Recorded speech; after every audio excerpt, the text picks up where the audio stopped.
In the western lands of Mahidor, the Eshrashar Empire began conquering neighboring kingdoms after Cardion's coronation. Amid all this war, there lived a mercenary who had learned to hide his own past. It all began long ago, when the young man received the news he had to get married. He asks what his father meant, and the man replies that his chosen bride will be a young lady from House Wibben. His father clarifies, she is 16, she is very beautiful, kind, and loves gardening. Damn it, I want a wife too. What a lucky guy this boy is. He recalls his father promising him a good wife, and the deep sighs, only 14, and marrying someone unseen. Pretty means fine. Enjoy. Now dread fills him. How did a huge decision land so fast? He still cannot recover from all of this, and does not believe that marriage truly awaits him. Elric could not piece together his father's words. To him, this sudden marriage made no sense at all. His biggest question was simple. Why would such a proud, noble lady agree to something like this? He could not understand why she would marry him, a simple merchant's son from his family.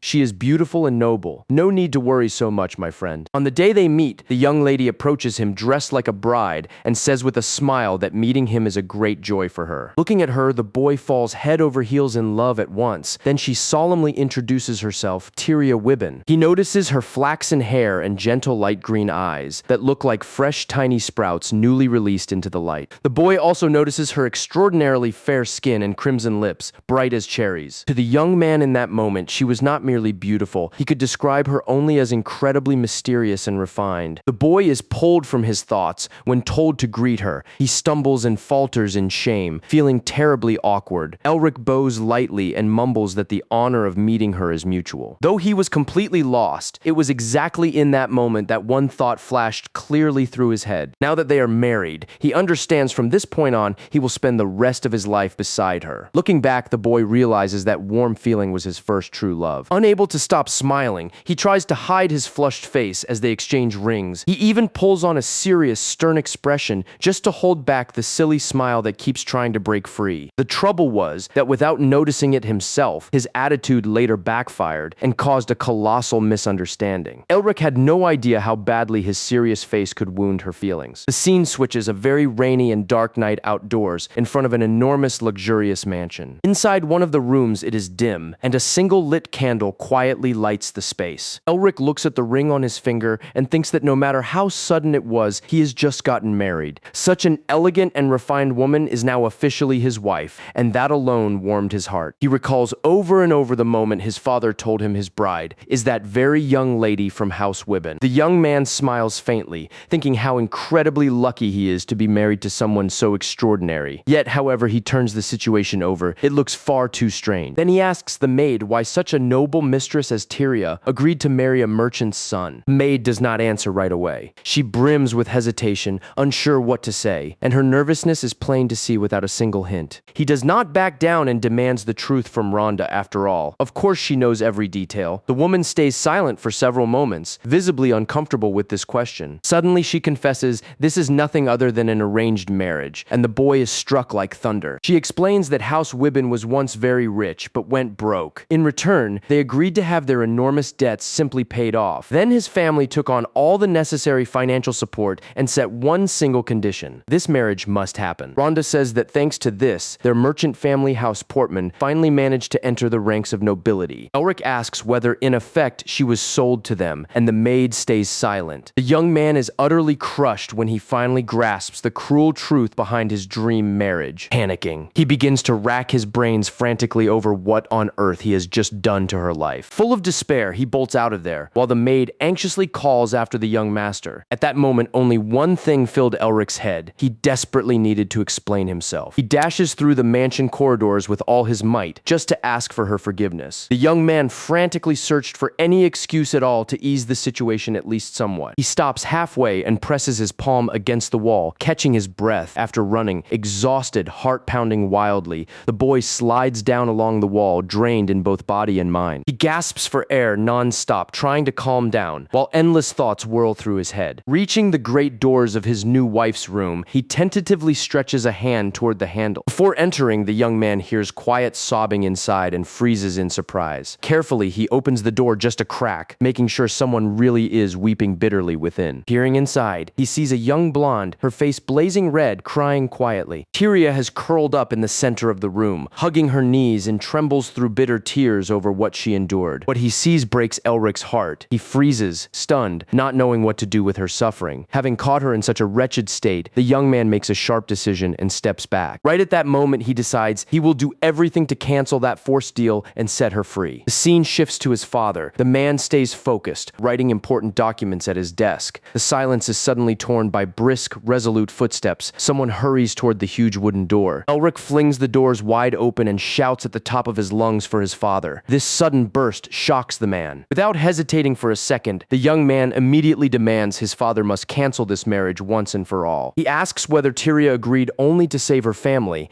and accuses his father of having bought her savagely, cruelly. With tears in his eyes, the boy begs frantically, let the man change his mind and end this. His father stares coldly and sternly at him for just a few seconds, then calmly says the name Elric. With contempt, he looks at his own son and firmly orders him to stop acting like a spoiled child. His father coldly proclaims, from now on they are true nobles, so Elric will have to behave according to his status. That icy, merciless look from his own father makes the youth shudder inside with pure fury. Before this endless coldness, he clenches his fists and reaches the bitter truth about his life. He remembers always being blamed for his mother dying in childbirth, treated as a convenient, perfect target for his father's anger. To this man, Elric was nothing more than a simple tool, payment for the debt of having been raised by him at all. The young man finally realizes, in the eyes of his own father, he will never be anything more than a thing of business and a tool for manipulation. That was the only thing he ever had in his entire life, usefulness in the cold eyes of that greedy man. Gripping his resolve to change his fate, the boy turns away from everything, realizing he must vanish from that place. He does it to save the girl sold away through desperation, and at the same time to shatter his own father's plans. He squeezes the wooden object with iron hardness, as if sealing forever the decision to walk away from it all. From then on, the young man makes himself a vow. He will fully renounce the name Portman. Under heavy, relentless rain, the wind lashes wheat fields stretching into the dark night like an endless road. The young man walks alone down a muddy road, carrying his belongings on his back, his former home left behind. He ponders the real reason for Tyria's tears, sorrow at being sold, or a mournful longing for her own family. Another painful ache torments him. Maybe she simply disliked the way he looked. In the thick of the storm, he lets out a groan, resigning himself to never learning the truth, not the answers to these questions, at least. The young man cuts those thoughts away. After all, he had already left, and there was no road back. That scoundrel abandoned his own wife. The frame changes. A vast medieval stone fortress beneath dark clouds and rain. An immensely muscular man, scarred all over, stares at the boy in wonder and asks again what he just said. The warrior clarifies, did that skinny lad really walk all this way just to become a mercenary? The boy holds his gaze steady, maximally focused, and answers plainly, yes, that truly was his firm wish. He introduces a new identity and says his name is Kasha. From now on, done with Elric Portman once and for all. The young man fought on battlefields relentlessly for the next 10 years. In despair, he swung his blade and became a wandering mercenary roaming battlefields, seeking a place where he could finally leave this world. Nobody knew his true past. Yet in the war, everyone came to know him as the dreaded sword demon. Standing before a golden horizon melting into dusk, the warrior squeezes his bulky weapon and awaits the next clash. His armor flashes bright under the setting sun, his bearing unbending, ready to meet any challenge. His red eyes reflect the evening light as he fixes on the enemies advancing ahead. On the front line, an enemy detachment stood arrayed, soldiers well armed with spears and firearms forming into a battle line. The warriors burst forward as a pack, thundering war cries to scare the mercenary before the fight even starts. He does not flinch one bit. He clamps the sword hilt tight and lifts the golden blade against his opponents. Kasha slams into the enemy ranks, landing crushing blows with his two-handed blade. Blow after blow falls without a trace of emotion, only the blood of opponents stays on his face. The view shifts into a tranquil tavern. Guests chat quietly with one another. The doorbell suddenly chimes, and the tavern keeper freezes, eyeing the entrance with undisguised curiosity. He greets the newcomer warmly, and into the frame comes a hand squeezing a cane. Kasha enters the tavern in fine civilian dress, moving quietly. Yet every step takes effort. The cane helps him along. All eyes dart at once to his limp. Whispers swell. Astonished faces peek out one by one, for they recognize the figure who just appeared. Men whisper back and forth. Is that not the legendary sword demon? And why is he here instead of on a battlefield? They keep rattling on without pause, noting how awfully wounded his leg looks. The tavern owner sets a drink before him and asks Kasha outright why he limps so calmly. Kasha calls it just a minor battle wound. The man mutters that such things are common woman here. While the young man admits he will probably limp for a long while yet, he unfolds the local newspaper and reads the day's news. Suddenly, he sees something on the page that instantly freezes his blood. He crushes the paper till his fingers ache and goes rigid in total shock. The tavern owner notices this sharp change of behavior and watches him closely, almost with worry. Kasha silently and gloomily stares at the paper till the tavern keeper cannot take it and asks whether all is well. Printed on the crumpled newspaper page is a photo of his father, the man he hated with such fury. The story speeds on. An iron train crosses a colossal field under a gorgeous russet sunset. Inside the carriage, Elric rides in utter silence, buried in thought, watching the landscape sweep past the window. He recalls that the face of this man was printed as a tiny fragment in the very corner of that same newspaper. It was his father, Portman, whose news of death made Kasha return after so many years when he first fled home. He admits a tiny hope smoldered that his father would seek him out anyway. Back then, when he was only 14, it was nothing more than a childish, terribly naive hope. Yet looking back, the young man understands that foolish passion was not entirely senseless. Even if his father treated him like a mere thing and his mother was gone because of that father, the bond still remained. For whatever happened, he was still that man's son, despite everything he held pent inside, rumbling with no outlet. Deep down, he wanted his father to show at least a little warmth, yet knew it was silly nonsense, foolish self-deceit, and now, with his father gone, the main reason for his hatred had vanished as well. Making his father's death his excuse, he set off home, aware he was acting pitifully and with beastly cowardice. In his chest stayed sheer emptiness and a faint reproach, and now the lad abruptly found himself trapped in memories 10 years old. The conductor announced arrival at the final station, and the train at last stopped in the quiet town of Wibben. Endless golden wheat fields lay drenched in warm sunlight across the entire region. Stepping down to the ground, he caught himself staring. 10 years had passed, yet absolutely nothing in this beautiful place had changed. He walked slowly through quiet streets, utterly blanketed in reddish autumn leaves. The unhurried pace of people living in peace hints that the cruelty of war never touched this little town. Children dash happily beside him. The air carries a strange mix of familiar and foreign. He walks on slowly, listening to his cane rhythmically tapping the ground. He feels the soft breeze of late afternoon, and a rare, barely noticeable smile of peace spreads across the youthful face. He admires the endless field of golden wheat, forever a majestic emblem of the Wibben lands, and still the same today. The young man recalls childhood hide-and-seek played with local kids, and just as warmly remembers the maids scolding him for being filthy mid-dash during the game. Step by step, he nears his old home, memories of a happy past growing ever clearer, ever closer. In his head, Kasha repeats the word memories again and again, feeling along with it tender nostalgia and bitter melancholy. Suddenly, he stops dead, literally freezing on his own footprints as he notices something ahead. His red eyes widen a touch, deep astonishment at what he sees locked on his face. In that same instant, he catches himself thinking, how did this young lady live through the whole decade gone by? He assumes all must be well with her. Such beauty, no doubt. Some noble man would have married long ago. The young man stretches out a hand to lightly stroke the golden wheat ears, wholly lost in his thoughts. A shout rings out. Tyria Wibben's name echoes across the field so loudly the young man freezes. He turns. A pretty blonde reaps wheat, a frightened maid rushing up with a heavy load in her hands. The maid insists she must take the heavy bundle from her hands, thereby confirming this really is his former bride. Kasha goes utterly still, wondering whether the woman reaping wheat right in front of him truly is Tyria Wibben. The maid swiftly closes in on her, calling out, "My mistress," her steps ringing crisply against the ground. Heart-pounding, he stands frozen watching her from afar, and will silently ponder why she still remains in this place. Without pause, he follows her face, marveling why she still lives in that very same region. They stand facing each other amid a colossal field under an amazingly golden sunset. Kasha gazes at her in silence, trying to find the right words to begin so difficult a conversation. Then Tyria is the first to break the silence and asks him straight out why he showed up there after all this time. Caught off guard by her blunt question, the young man stammers a little. He does not quite understand what exactly to answer. She stares at him intently and declares outright, officially she is still his lawful wife. Hearing that, the young man gives a bitter smile. He finally grasps how naive and foolish he was all these years. It dawns on him how childishly he used to think if that marriage could crumble so easily just because he vanished, it would have meant nothing. After all, if breaking off that marriage was that easy, why was she sold away in the first place? Kasha blames himself for everything, convinced his impulsive deeds in the past could have robbed her of even the last drop of freedom. He understands in the end, his impulsive escape was largely a selfish act on his own part. The young man is ashamed of leaving behind the woman who married him,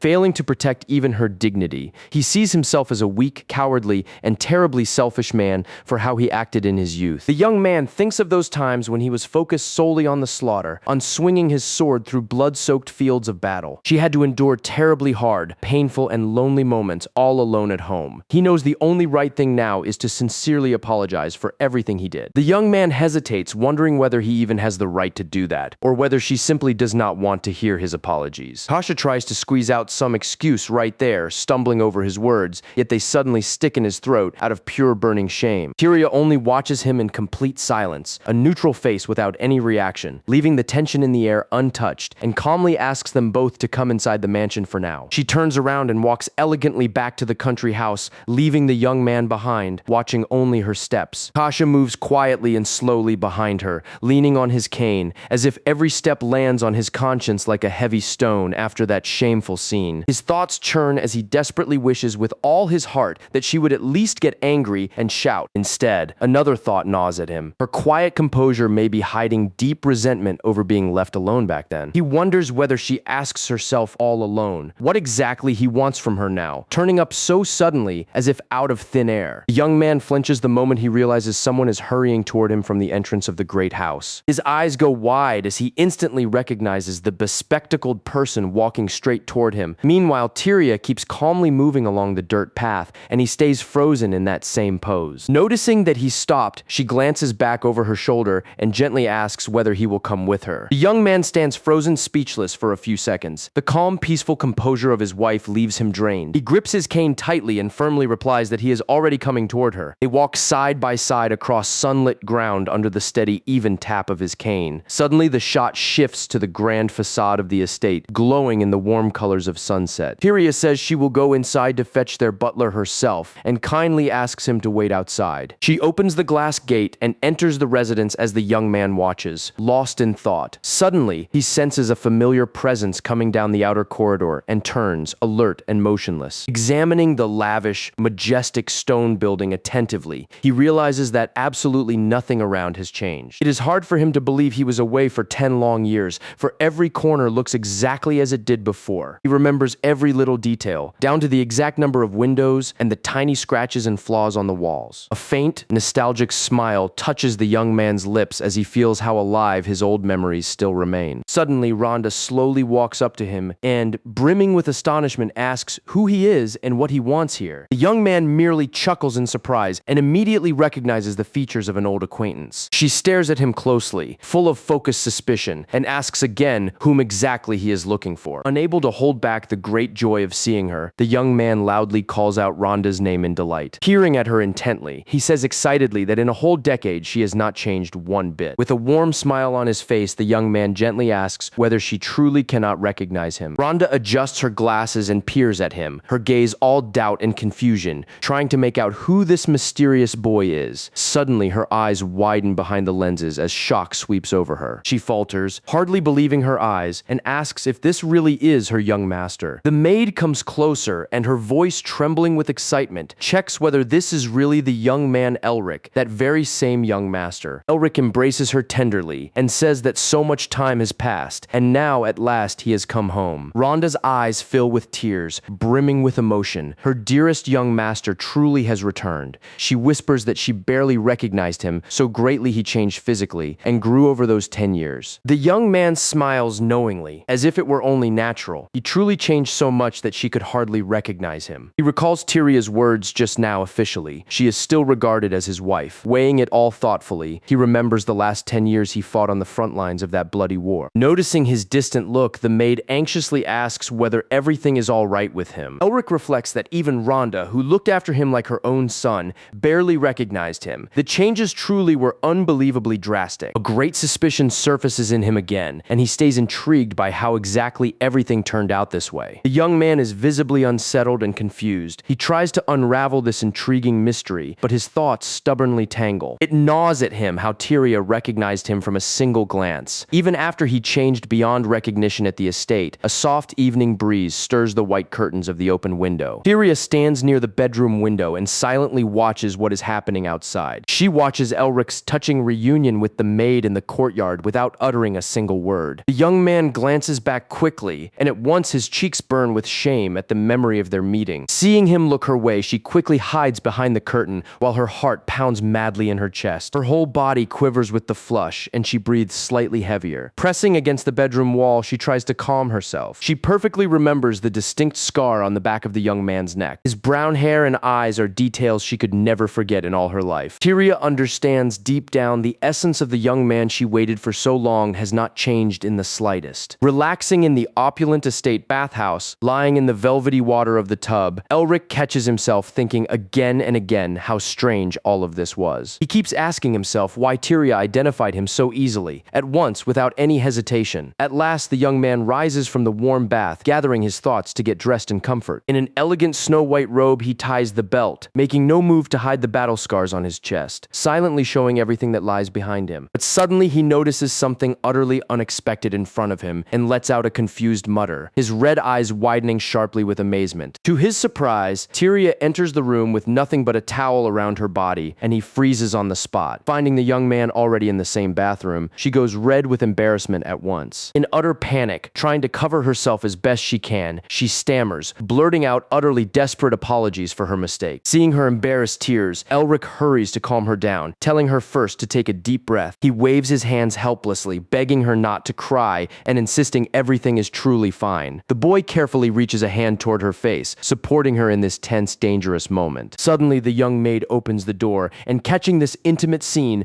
lets out a deafening scream of horror after what she saw. True chaos erupts around her. The girl spins around sharply and dashes away with all her strength without looking back. She races through the corridors, screaming for her mistress, unable to grasp what just happened. In the confusion, Tyria slips from shock, and Elric swiftly catches her, holding her tight. They end up pressed against each other in an eerily awkward pose, cheeks burning, hearts hammering madly. She lifts her eyes to him, tearful yet confused eyes, and quietly calls Marie's name, not knowing what to do. Elric tries to explain to the fleeing maid that the mistress was just about to fall. The scene cuts abruptly to the border defense line, where the 5th Regiment of the Kingdom of Chivar stands on guard. Among the attackers is the fearsome knight Lebron, leading an elite squad of the Imperial Army, a sadistic grin spreading wide. Chivar's soldiers charge into battle, shouting orders to advance and destroy the enemy. Knight Lebron raises his giant sword in fury, mocks them and yells he will cut down anyone in his path. The knight advances relentlessly, dealing deadly strikes that scatter Chivor soldiers through the air. Burning with fear of massacre, the fighters realize they cannot resist that destructive power. The commander panics, screaming for everyone to retreat at once and hide behind the main defense line. Yet moving opposite to the huge retreat of his allies, Kasha calmly walks toward the heart of the battle, sword in hand. Imperial soldiers spot him, and surprised and curious, wonder who this lone mercenary marching toward them is. Kasha takes a strong battle stance with his long sword, ready to meet the enemies. With a cold, concentrated stare, he carefully parses every step of the approaching Imperial warrior. Lebron rushes him at insane speed and hurls a sweeping strike with his sharp blade,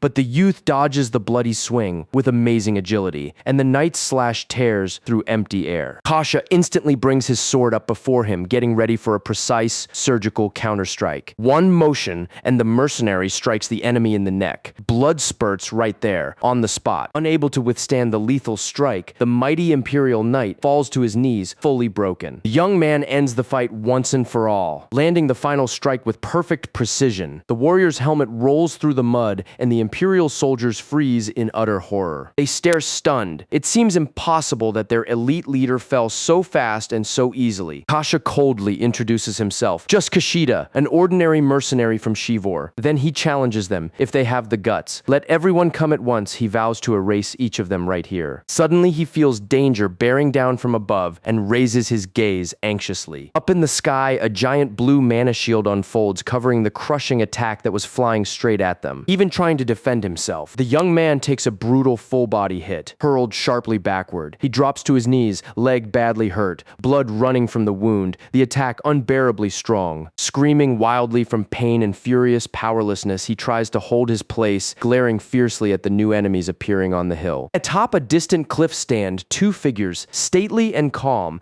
as if they are simply watching the whole fight unfold. Both wear elegant black attire, top hats, and striking gas masks, and one of them holds a sniper rifle. Suddenly, the young man jolts and wakes up, gasping in fear, red eyes wide open, soaked in sweat from terror, as if he just tore himself out of a nightmare. nightmare. In bed, he sits up, gripping a dagger tightly with both hands at his chest and breathing deep, tries to calm himself. After the horrifying nightmare of war in the night, the boy has still not come to his senses, so he strains to regain his balance, gather himself, and take hold. Slowly, he lowers the blade and surveys the luxurious quiet room around him with a barely noticeable suspicion. Morning sunlight pours into the spacious hall, drawing every detail of this peaceful, calm setting out of the darkness. The young man breathes out in relief and convinces himself it was just a bad dream and that now he is home, safe. A sharp knock at the door makes him jolt, curling up in bed purely on instinct. He automatically aims the dagger at the entrance and hears Rhonda behind the door asking if he is awake yet. The boy swallows hard and tries to keep the tension locked inside so as not to give himself away and look deranged before the maid's eyes. He responds at once, confirming that yes, he is fully awake and ready to start a new day. Then the young man slips the dagger away unnoticed and answers more calmly. He just woke up. Rhonda carefully opens the door and steps into the bedroom carrying a wooden basin,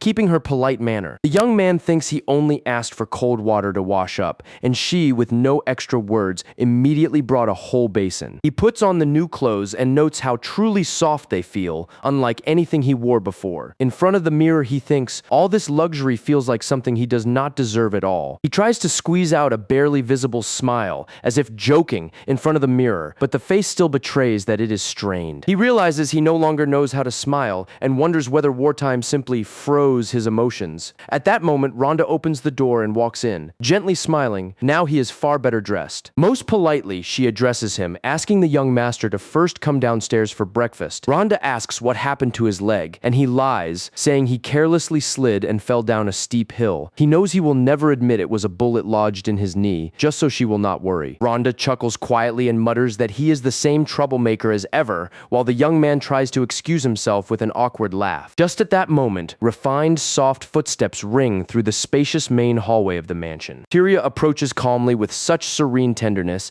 as if pleasant morning light glows upon her. With great grace, she stops before him and sweetly asks whether he slept well. The young man instantly recalls her standing in the bathroom in nothing but that towel, and shudders with embarrassment. He answers, stammering that he slept well, thanking her, but right away brands himself in his head, maniac pervert, for that slip. Down the hallway, the other maid, Marie, spitefully points her finger at him and calls the young man a pervert at full volume. For this extra scene, Rhonda slaps the girl on the head and sternly orders her to keep quiet. Tyria kindly wishes him a good day while the staff haul the loud young maid away. All that morning fuss rattled the young man. He only clears his throat softly, hiding the awkwardness. The young man answers warmly that he slept wonderfully and also kindly thanks her for the hospitality. He asks what the name of the new maid is, and Tyria explains her name is Marie, a recently hired worker. When Tyria mentions that Marie called him a pervert, the young man nearly sinks through the floor from sheer embarrassment. He waves his hands nervously and hurries to insist everything is fine. She truly need not worry over this mix-up. He presses his cane down to the floor, trying to calm himself after this. In the end, he admits a bit guilty, a bit stiff, that it was mere silly curiosity. He had never seen that girl beside him before. Tyria merely listens to the explanation and replies extraordinarily calmly,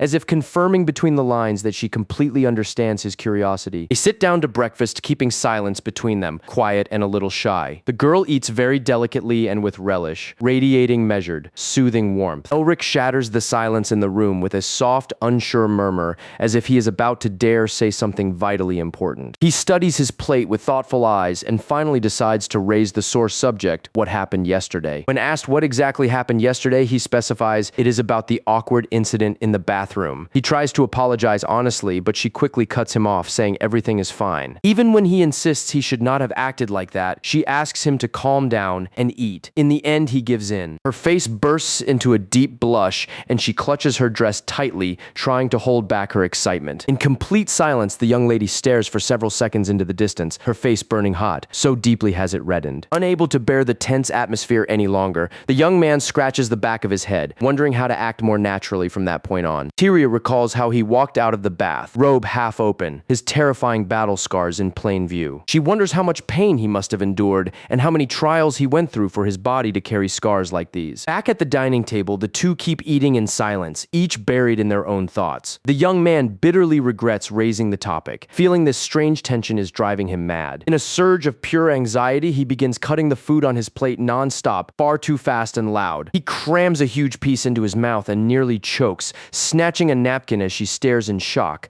To escape the embarrassment, he jumps up, gives a thumbs up, and says he must step out briefly. She quietly answers with a simple yes, watching her husband hurry out of the dining room. With her usual gentleness and a sweet smile, the young lady wishes him a lovely day out. Breakfast barely ends before the grand estate stirs, servants getting to their daily chores. Beside Rhonda, the young man greets every servant in the house, and they welcome him with open arms and sincere joy. One of the servants excitedly whispers gossip, jokes about the rumor that he is courting the mistress, and flatly declares, "Now that is a real man." Marie pops up, hands on her hips and lips pouting, shouting again that he is a pervert. She bickers with the servants, telling them to snap out of it and work instead of excusing it. She refuses to calm down, still grumbling about his return after 10 whole years, until the butler cuts in, steadying her by the shoulder. The man asks her not to be so harsh with the young master, dryly noting it is still too early for her to understand some of the things she talks about. He then explains, every noble's duty is to secure a lawful heir for the family, words that leave Marie thoroughly confused. Chuckling, the butler insists that walking in on them in the bathroom was simply the young master performing a noble duty out of pure leadership instinct. The man praises him as a true leader, while Elric listens to this nonsense and nearly dries up from embarrassment, delighted. The butler asks whether his return means he is staying for good, and the young man only lets out a nervous grunt. Gripping the handle of his cane extra tight, he admits that in truth, he has not made any concrete plans for the future yet. The young man reasons that with his knee, he is lying low here for a while, yet feels he has no right to act as if he were in charge. He says his goodbyes, explaining he must step away and they will talk later, and hears the steward whisper that what matters most is his return. He asks Aldio to prepare a carriage for an outing, and the loyal servant carries out the order at once. The wooden carriage rumbles along dirt roads, cutting through the picturesque golden fields of Wibben. Tyria watches from the wheat field as the carriage slowly fades past the horizon. Strong wind whips her long flaxen hair, while she holds her straw hat tight, eyes fixed on his departure. From above, the carriage looks lonely on the road, its way framed by trees with orange leaves. The carriage stops, and the young man climbs to a quiet hilltop where a gray stone gravestone stands. He gazes at it sadly for a long time and whispers, "It truly has been so long." Standing before the grave where everything necessary is engraved in memory, he addresses his father not aloud, but in his mind. He admits he resented him deeply all his life, yet now feels an inexplicable emptiness. He speaks sadly to the stone, confessing he never wanted their meeting to turn out this way. Hovan Portman was a great trailblazer who raised the Portman family from humble traders to the largest commercial group in Wibben. Yet he was equally a villain with a multitude of enemies. The young man wonders if his father ever smiled at him once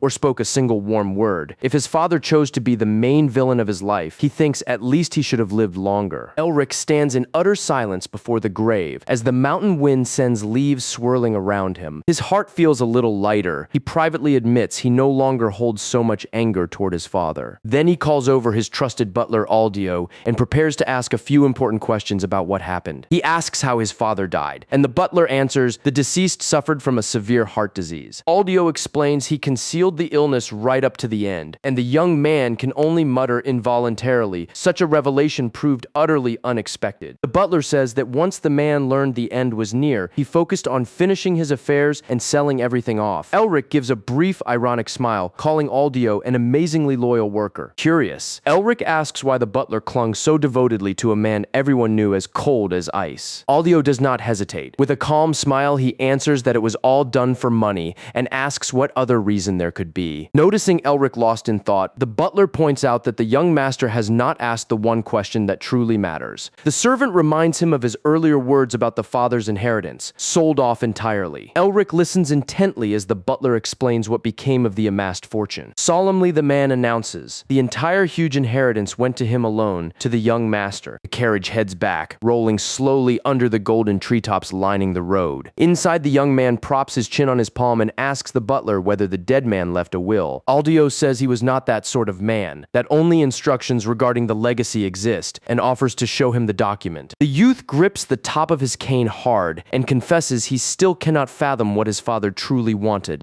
He recalls how his father always acted with blatant coldness and professional precision whenever big deals had to be closed. Aldio gently counsels the youth to take whatever time he needs to think carefully through exactly where his inheritance will land. Watching the lavish golden scenery from the carriage window, Elric recalls a crucial detail. Why is his wife still staying at the estate if the marriage should have been annulled after his flight? The butler replies that in the end it was a coordinated, prearranged story, a business deal disguised as a marriage. Elric asks whether that would be reason enough, and Aldio says yes, though he adds that he forgot to name one detail. The attendant reports that the Portman family is now a hereditary barony, so the noble title will pass to Elric. He emphasizes that absolutely the entire fortune belongs only to the young master, and by no means to Lady Tyria, just as the carriage stops. At last, the carriage pulls up right before the splendid estate, awash in the bright light of a clear sunny day. Once outside, the young man muses, a whole year has passed since his father died, and if her plan had been about money alone, she would not have lingered here so long. Aldio notes, she could have arranged the inheritance by power of attorney and left, yet chose to stay voluntarily, at her own discretion. Surprised to hear this, the young man at once asks if the butler knows the reason for her choice. The butler honestly admits Tyria is a woman of few words and the staff are not truly close to her. He explains that she carries such a majestic, noble air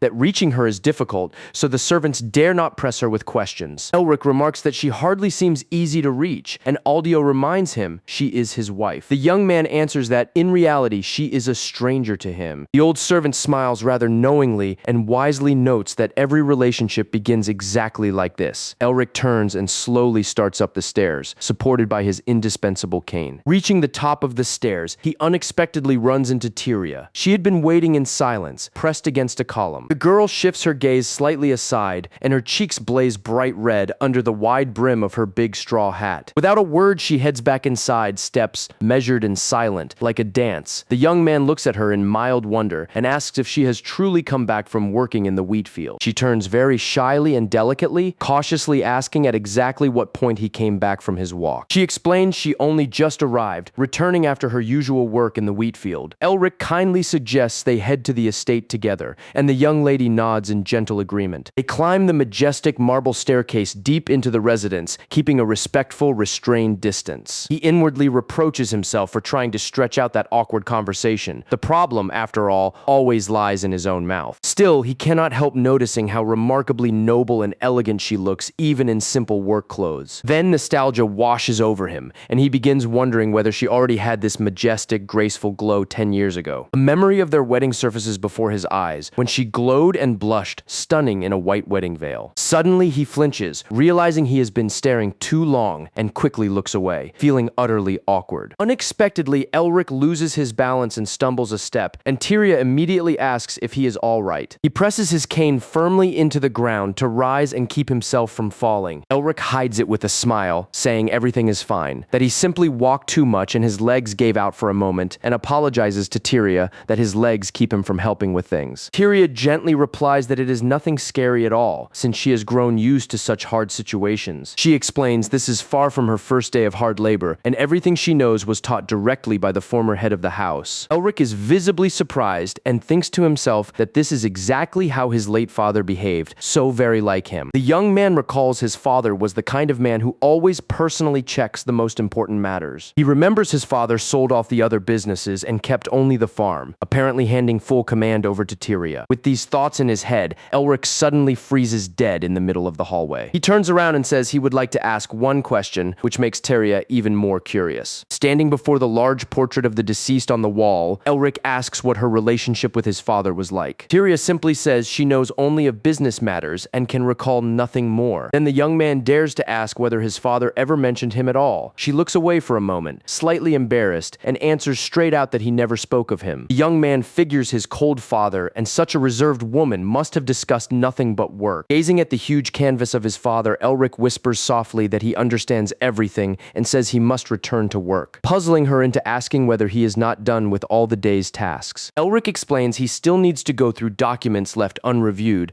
which leaves the young wife a bit lost. Tyria raises her eyebrows in surprise and asks whether he works in the fields during the day and reviews documents at night. He replies that he does. She says her goodbyes and promises to see him at dinner, while Elric merely nods awkwardly. Guilt washes over the young man. Had he not run away, all those duties would have been his, not hers. His conscience would feel lighter if she hated him, yet she has never complained once. Limping back the way he came, Elric keeps a deeply focused and serious expression on his face the whole way. Suddenly, a loud clang, as if something fell, jolts the young man, and he turns to the sound at once. Before him, the young maid Marie lies on the floor, letters scattered around after flying out of a box. Marie panics, not knowing wondering what to do with the mess, while Elric watches from afar, silent, with no grasp of what is going on at all. He extends a hand to help, but Marie worries about his leg, so he calmly soothes her and asks what those letters are. The maid answers they are mail for the mistress, and curiosity instantly seizes the young man. Elric comments with a barely visible smile that there truly is a whole mountain of letters here. His face changes completely, eyes widening in surprise the moment he spots one detail on a letter. It came from Wibben territory, sent by her family, and this leaves him intensely intrigued. Later, in his study room, the young man sits down and starts carefully reading the contents of one letter. The text urges Tyria to come home after 10 years of suffering, saying it is time to find herself a new husband and stop waiting. His father left everything to him and her nothing, though she gave her all for 10 years and surely felt wronged. Even had she taken all the money, Elric thinks it would be fair pay for her labor. The young man begins to doubt himself. Is the only reason she still stays in this house really that his father's inheritance went to him? He puts a hand to his face and sinks deep into thought, trying to grasp the true intent behind his wife's actions. The young man remains seated at the desk, pensive yet incredibly clear-headed, as if methodically taking the situation apart piece by piece. Elric narrows his eyes analytically and fixes his attention squarely on another extremely intriguing episode. If her goal were simply to keep the inheritance for herself, she would hardly work this diligently or hide everything in secrecy, and she could have taken it a year ago. The young master rummages through several desk drawers,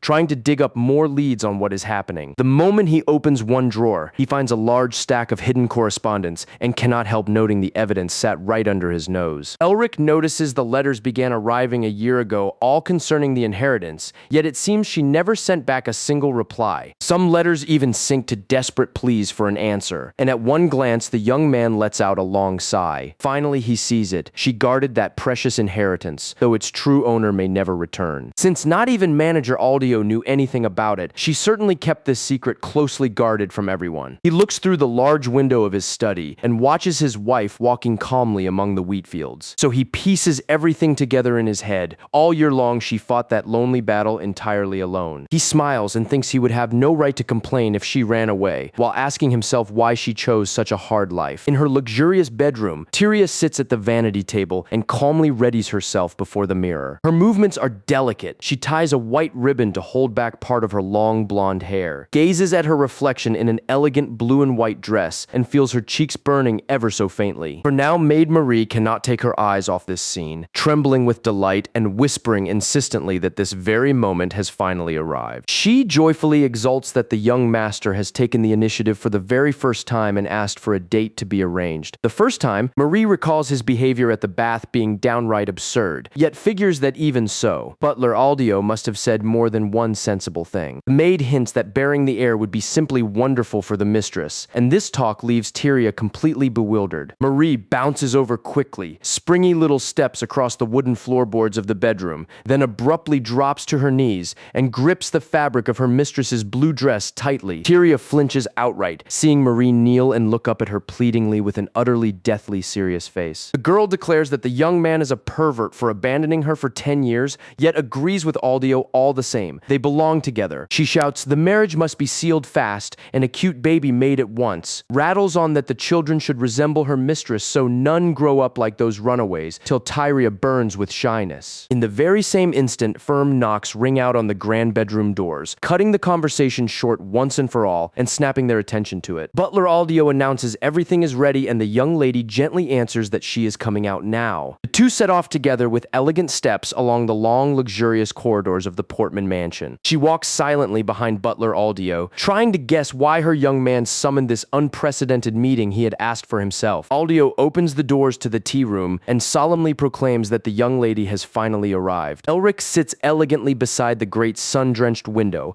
and warmly invites his wife to cross the threshold. Tyria enters the room with truly noble bearing, keeping her familiar softness, calm and composed, as if frozen onto her face. At the click of her heels, the young man follows her with his eyes, casually holding a cup of warm tea. Elric sips silently, buying time as the young wife walks up and settles at the table. At last, they sit facing each other, about to begin a conversation that seems so important. The young man apologizes for opening her letters without permission, explaining that they accidentally got mixed up with other letters. He points a finger at the envelope on the table and asks her outright whether he may question her about those letters. Tyria is visibly startled by the confession and quietly exhales exhales the moment she grasps what this is about. She tilts her head a little, and her long flaxen hair hides her uneasy reaction. Elric admits to himself that he is nervous and afraid. What if she takes him for a shameless man who thinks only of the inheritance? He remarks that in the end, he established it. Throughout the whole past year, she ignored every single one of the letters. The young man admitted he had summoned her for one reason only, to learn why she shielded his inheritance, with no guarantee whatsoever he would ever come back. He stressed that she could well have taken the entire fortune for herself and vanished without a trace. Elric bitterly thought that at that moment she still looked to him like a complete stranger, so distant and foreign that her protection of his property raised more and more questions every time. He asked her to open up the real reason why she never returned to her territory, even though she had the chance. The young lady finally breaks the silence and utters the name Portman extremely firmly, clearly, without hesitation. She looks him straight in the eyes and proclaims with tremendous pride her true name is Tyria Wibbin Portman. She states she is no longer Lady Wibbin, but instead the lawful lady and administrator of all House Portman. Rising gracefully, she begs to be excused, saying she still has plenty of urgent matters to finish. She walks away with confident, resolute steps, leaving the young man utterly speechless in reply. Elric stays motionless in his chair, completely stunned by the presence and decisiveness his wife displays. After Tyria leaves, he remains alone in the tea room and sinks into deep reflection on everything he has just heard. The young man chews over his own question again. Why did she protect his estate without even knowing for sure whether he would ever come back? There returns to him her sweet, focused smile before the answer,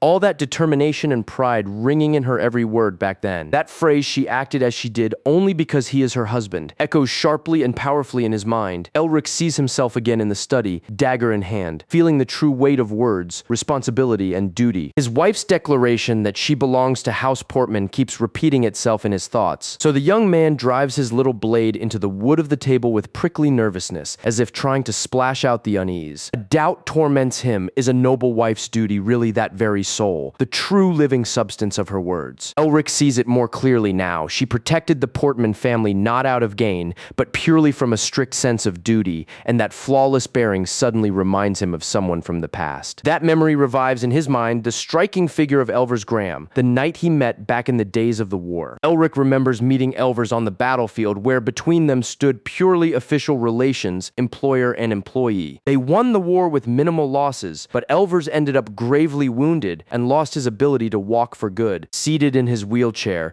Elvers explained that he did everything out of duty alone, for nobles must always show an example to others. For that young knight, war was simply the perfect place to fulfill his obligation and responsibility. Back then, Elric even asked him whether it did not offend him, being only the son of a concubine and half a commoner. Elvers joked that he was half noble too, and for carrying out half his duty, he had ultimately lost half his body. After that, the knight resigned, deciding to live quiet and calm, and a few years later, he even got married. Returning to reality, Elric fixes his gaze on the little dagger stuck firmly in the wood of his study. He rips the blade out of the table and mentally reruns the words about duty and responsibility. The boy admits he cannot erase those 10 years she sacrificed, but he knows there's still something he can do to change the course of events. He is certain letters from her family will keep coming non-stop, just as they did all year. Odd to him that they demand a reply in writing over and over, yet never once came to the estate themselves. Elric understands perfectly. Tyria will never say an honest answer to him, for she is not the kind to put her feelings on display. Luckily, the young man rather quickly forms a plan to learn the whole truth and decides to depart immediately by carriage. The road leads him straight to a luxurious, enormous estate belonging to the traditional yet already bankrupt House Wibbin. Arriving before the great iron gates, Elric surveys the residence and mutters quietly, thoughtfully, about the place. Judging it far too lavish, he opts for the direct approach, which, strangely enough, happens to be his specialty. Meanwhile, inside the estate, Tyria's parents are already contemptuously bad-mouthing him. The son-in-law who fled from them is due back any moment. Tyria's mother laments that the young fellow only just arrived and openly carries himself brazenly, claiming he wants nothing but to grab himself the inheritance. Her father voices deep anxiety, fearing Elric will want to claim every right touching the inheritance. The woman strides down the hallway, confident and firm, fanning herself as though impatience and vexation were about to burst out of her. The noble couple heads for the reception hall to meet him, spitting venom in every sharp word. The Baron whispers, thick with prejudice,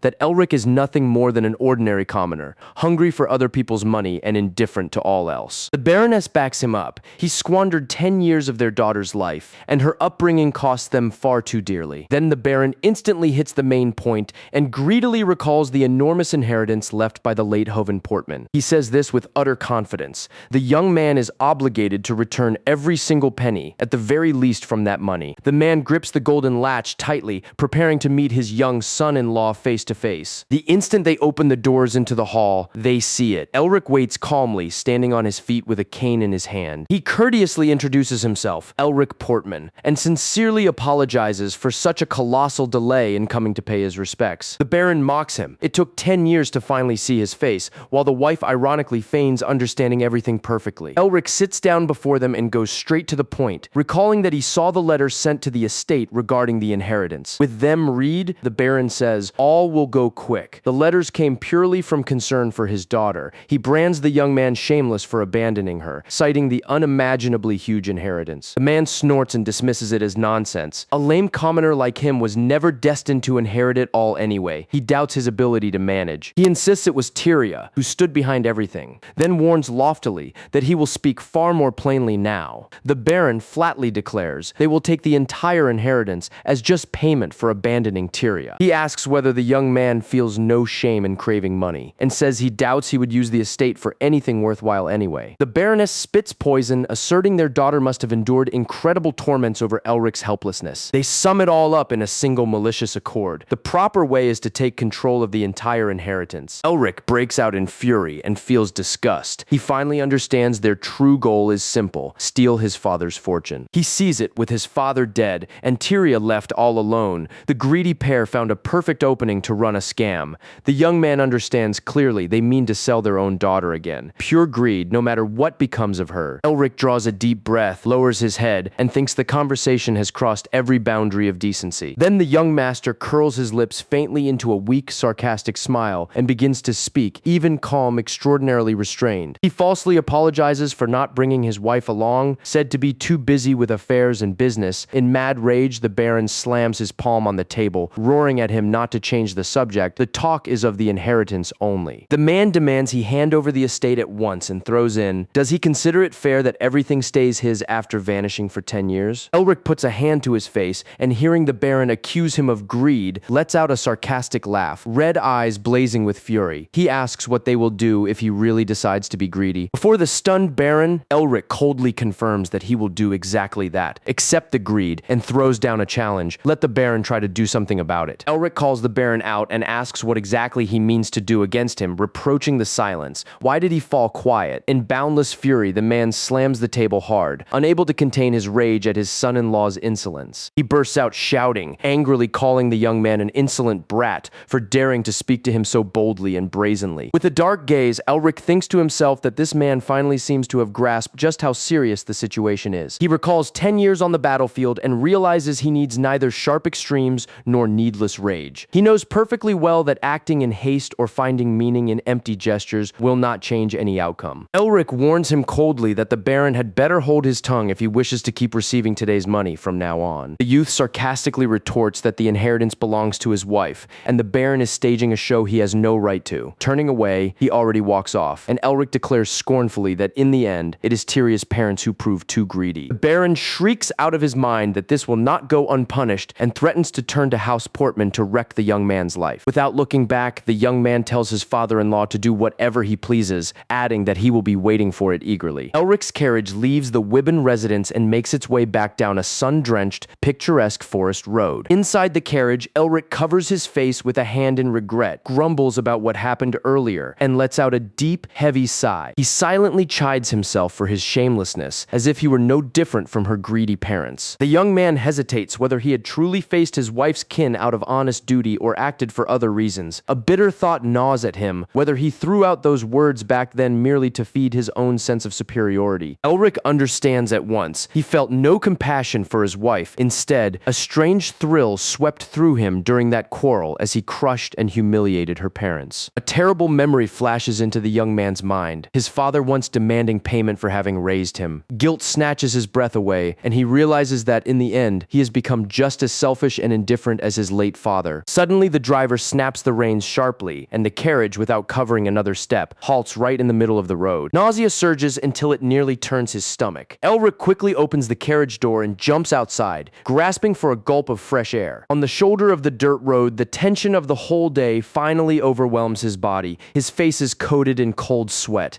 and he mumbles dully, his voice sunk deep in depression, as if speaking of his own questionable conduct. Leaning a shoulder against the wooden carriage, Elric admits sadly that he considers himself a dreadful human being. Then his eyes snap upward, and the young man notices something incredible. A quiet, almost soundless whisper brimming with astonishment escapes. Deep in a vast field of golden grain, Tyria strolls all alone, calm, unhurried. She wears simple peasant clothes, a kerchief on her head, and looks strangely beautiful in the glow of late afternoon light. Holding his breath before so serene a sight, Elric utters his wife's name ever so gently. Without wasting a single second, he dashes into a run toward the young mistress, standing in the very heart of the wheat field. It is hard for him, yet he cannot stop thinking how unbearably painful it was for her to drag that entire burden alone. The young man involuntarily realizes her greedy parents and his own late father alike brought nothing into her life but hardships. Marie and Aldio watch the scene in astonishment, while Elric begins blaming himself for becoming an extra burden on his wife too. Hearing the quick footsteps, Tyria slowly turns her head toward him, her face carrying a calm far, far too quiet. With a swift movement, the youth finally reaches her and carefully clasps her wrist right in the middle of the crop field. Elric leans in very close, pressing his head down wearily, utterly drained,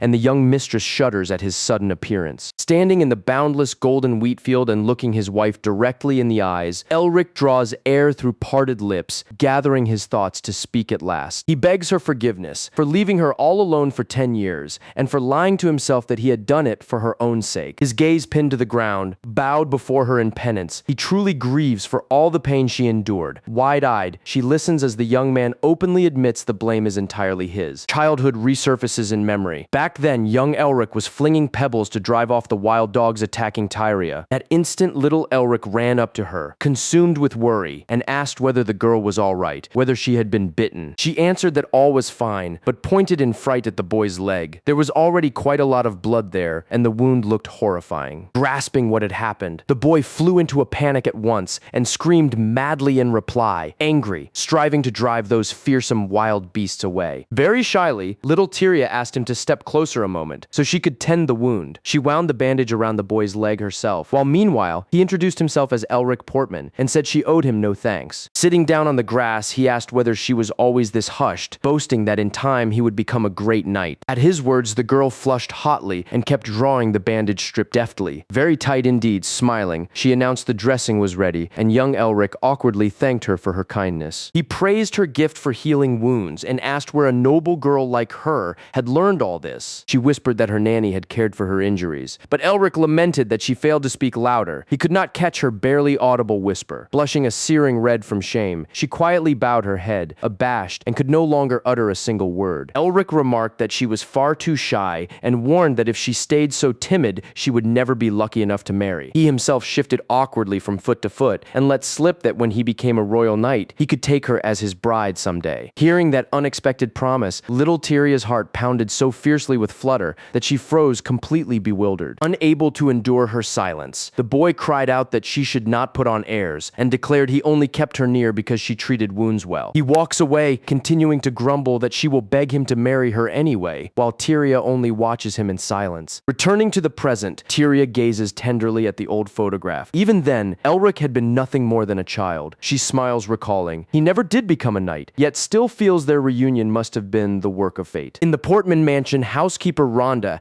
asks the maid Marie to prepare a table of special delicacies for the master and mistress of the house. While the delicacies are being readied, Rhonda escorts Tyria back through the residence's elegant corridors. Tyria walks alongside with a fairly focused expression on her face, curiosity still gnawing at her after that troubled look she had seen on her husband's face. She feels a light unease and excitement. What was it that truly made Elric want to see her again? Rhonda raps softly on the study door and reports in a calm tone to the young master that his lady has just arrived for the meeting. They take their seats in the sitting room, and Elric sits down exceedingly focused, as though gathering his thoughts into a single beam before the conversation begins. Tyria gently cuts into the silence, remarking that he had already said he had an important matter needing discussion. The young master lowers his head and confirms he summoned her only because he truly must say something very serious, and, looking his wife straight in the eyes, he finally finds the courage, offering a truly sincere apology. The young lady is utterly perplexed by the appeal and immediately asks what precisely he is apologizing for. He confesses he wants to apologize for deserting her on their wedding day. Exactly 10 years ago, Elric recounts. He was a stupid stupid, impulsive boy who never imagined how harsh the consequences of his rebellious deeds would run. He acknowledges all the pain and trials she weathered alone, saying that he should still have asked her forgiveness, even belatedly. His gaze brimming with expectation, he asks, in complete humility, whether she can accept his apology. Tyria calmly replies that he has nothing to apologize for, and the young man grows even more astonished at her words. She explains she held no grudge against him, and that remaining in the Portman mansion was purely her own decision. She detects gravity in his gaze and understands had she not done it, the young man's heart would never have found rest. A barely noticeable shy smile blossoms across her face as she says she accepts the apology, leaving Elric utterly staggered. The young man lets out a very tender, relieved smile, and a feeling of wondrous calm pours through his chest. Right then, Elric thanks her wholeheartedly for accepting his forgiveness and calls her over very fondly, and at the same time, respectfully. The two of them start walking down the corridor together, while the young master moves with a limp, leaning on his cane. She asks whether walking that way troubles him, but he assures her all is well, and tries to steer the conversation onto another topic. Elric apologizes for stealing her time, knowing she is busy, but Tyria gently asks him not to say that. For a moment, the young lady seems to hesitate, then calls to him, and at once the young man gives his full attention to what she has to say. Her cheeks turn completely red with embarrassment, and she asks him to stop calling her my lady. Choking with shame and stumbling over her words, she whispers barely audibly that she would like to be called simply his wife. Because of her shyness, Elric cannot even catch the quiet whisper, so he leans in closer and asks in confusion what she said. Suddenly, Marie briskly opens the door to the hallway,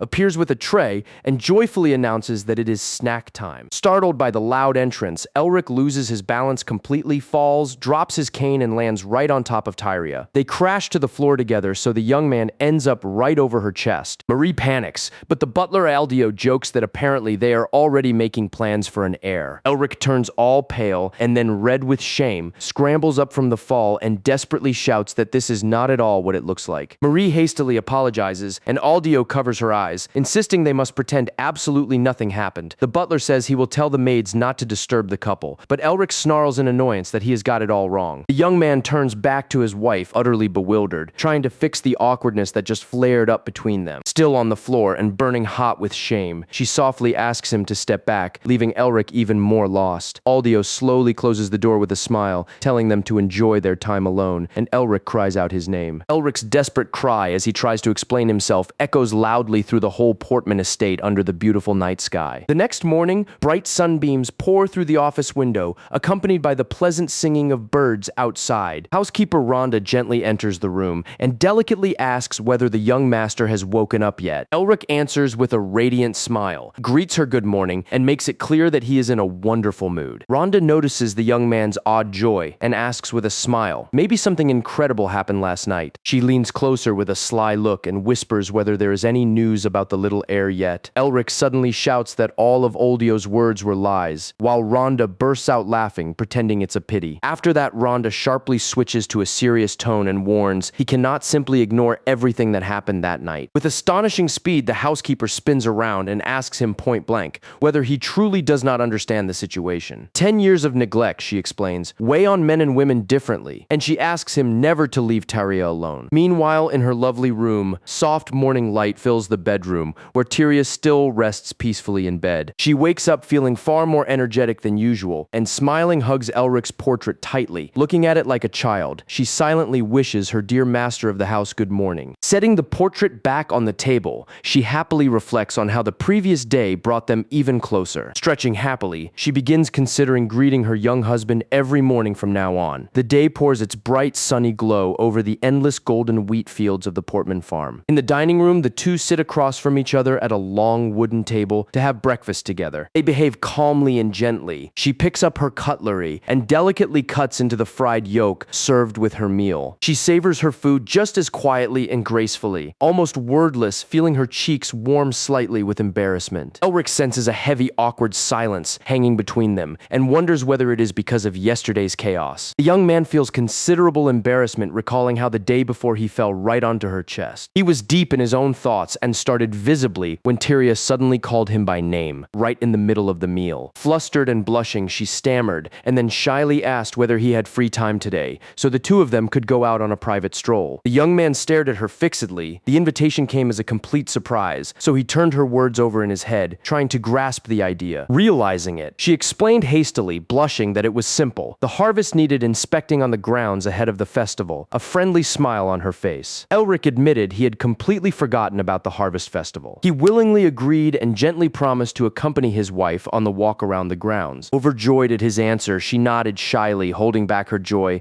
Later, from behind the huge doors, Rhonda asks whether Tyria's dress is not too tight, and she says everything is fine. In the bedroom, Marie helps adjust the details of the lovely blue dress, while housekeeper Rhonda praises the flawless look. Rhonda tells Marie to keep helping the mistress, while she herself heads to Elric's room to help him change clothes. Arriving there, she notices with surprise that the young man has already finished dressing on his own, and Rhonda smiles, praising his speed. However, examining the young man more closely from head to toe, the smile suddenly vanishes from Rhonda's face. Rhonda sternly pesters him with a question. What does he think he is doing? Heading out for a stroll in the flashy attire of a hunter or a pirate. Furiously, she pulls him by the sleeve down the corridor, grumbling that he looks like a troublemaker and that they are going to an inspection, not to war. Having pushed the young man back into the bedroom, Rhonda shuts the great door sharply, a loud ringing bang. Elric tries to break free and asks Rhonda to leave him in peace, assuring her that he is perfectly able to dress himself. Ignoring his words, the housekeeper pushes him commandingly, ordering him to sit on the bedroom bench at once. Resolutely, she pulls on gloves and declares nobles should wear dignified clothing, ignoring the young man's objections. Rhonda starts peeling off his dark clothes and takes off his hunter hat, tossing everything around without any ceremony. Elric laughs wildly and keeps repeating that he can dress himself, begging her to simply pick an outfit and leave the room. She teases him, asking whether she makes him feel awkward, and recalls that as a child he always ran around naked. The woman grabs Elric by the collar, sharply and very confidently, so commandingly that the young master freezes in surprise, tensing his whole body. Rhonda begins forcing open his buttons and stripping off his shirt, completely ignoring his shock, and she pauses with pleasure. Suddenly, Rhonda freezes in place and covers her mouth with her hand. Shock seizes her at the sight, and she nearly turns to stone. Rhonda is confronted with the body of the young master, covered entirely in deep, fearsome battle scars. Trembling with sorrow, she weeps quietly and asks in horror what really happened, why he ended up so beaten. Elric tries to cover it all with a sad smile, remembering that is exactly why he asked to dress alone. Striking out in helpless despair, she sobs even harder, tenderly holding his face. She insists on knowing what happened to him in the war. He gently apologizes and promises that when the proper moment finally comes, he will explain everything in detail. With a gaze full of softness, Elric begs Rhonda to keep the scars an absolute secret, so as not to worry Tyria. Even though her heart clenches with pain, the housekeeper wipes away her tears and clenches her fists. She decides to honor his request. She agrees and says that from now on she alone will be in charge of his clothing, and, receiving sweet thanks, she finally calms down a little, ready to depart soon after. The young man approaches the carriage and asks Audio whether everything is set for the journey. He wears an elegant suit worthy of his nobility. Elric flashes a charming, satisfied smile, glancing at himself one last time as if checking his look. In his voice-over commentary, he confesses he expected Elric to show up dressed like a real ruffian and make the lady faint from it, yet in the end he understands. He worried for nothing. Elric smiles and says he almost would have done exactly that, but Rhonda helped, and the valet nods in agreement. Her fine taste is always reliable. Suddenly, a gentle voice rings out, thanking them for waiting and calling Elric by name, leaving him and the valet taken aback. Tyria appears beautiful, dressed specially for the couple's first outing. With an embarrassed, lowered gaze, she asks how her look turned out. The young man instantly blushes to the ears and blurts out in a trembling, broken voice that in his opinion she is extraordinarily beautiful. His wife thanks him with a smile, while Rhonda merely sighs softly, watching the young mistress rejoice. After that, Elric offers his arm and asks whether they can move on. The young lady gladly agrees as they head toward the carriage. As soon as they reach the local market, someone shouts from afar in greeting, "Look who has just arrived." Whispering spreads through the crowd. Everyone asks in surprise when young Elric Portman returned home. One resident greets the young man. Another immediately cautions, "Speak respectfully," and Elric asks whether everyone is all right. They continue striding through the bustling food market of the region. Meanwhile, a cheerful woman hurries briskly toward them and, unable to believe her own eyes, asks whether it is really him standing right here. He greets her tenderly as Auntie Michelle, and she melts with emotion, seeing how that little one has grown into a strong man. The pair moves on to the part of town where the inns and small shops sit, stocked with all sorts of wares. Another townsperson recognizes him from afar and can't contain himself, shouting in amazement, Elric has truly come back. Another man joins the talk, equally shocked by the the sudden return of the noble young man. Seeing him limp, they ask what happened to his leg, but Elric waves it off on the spot, saying it is only a slight scratch. Then suddenly, a loud, excited shout rings out. Someone is calling,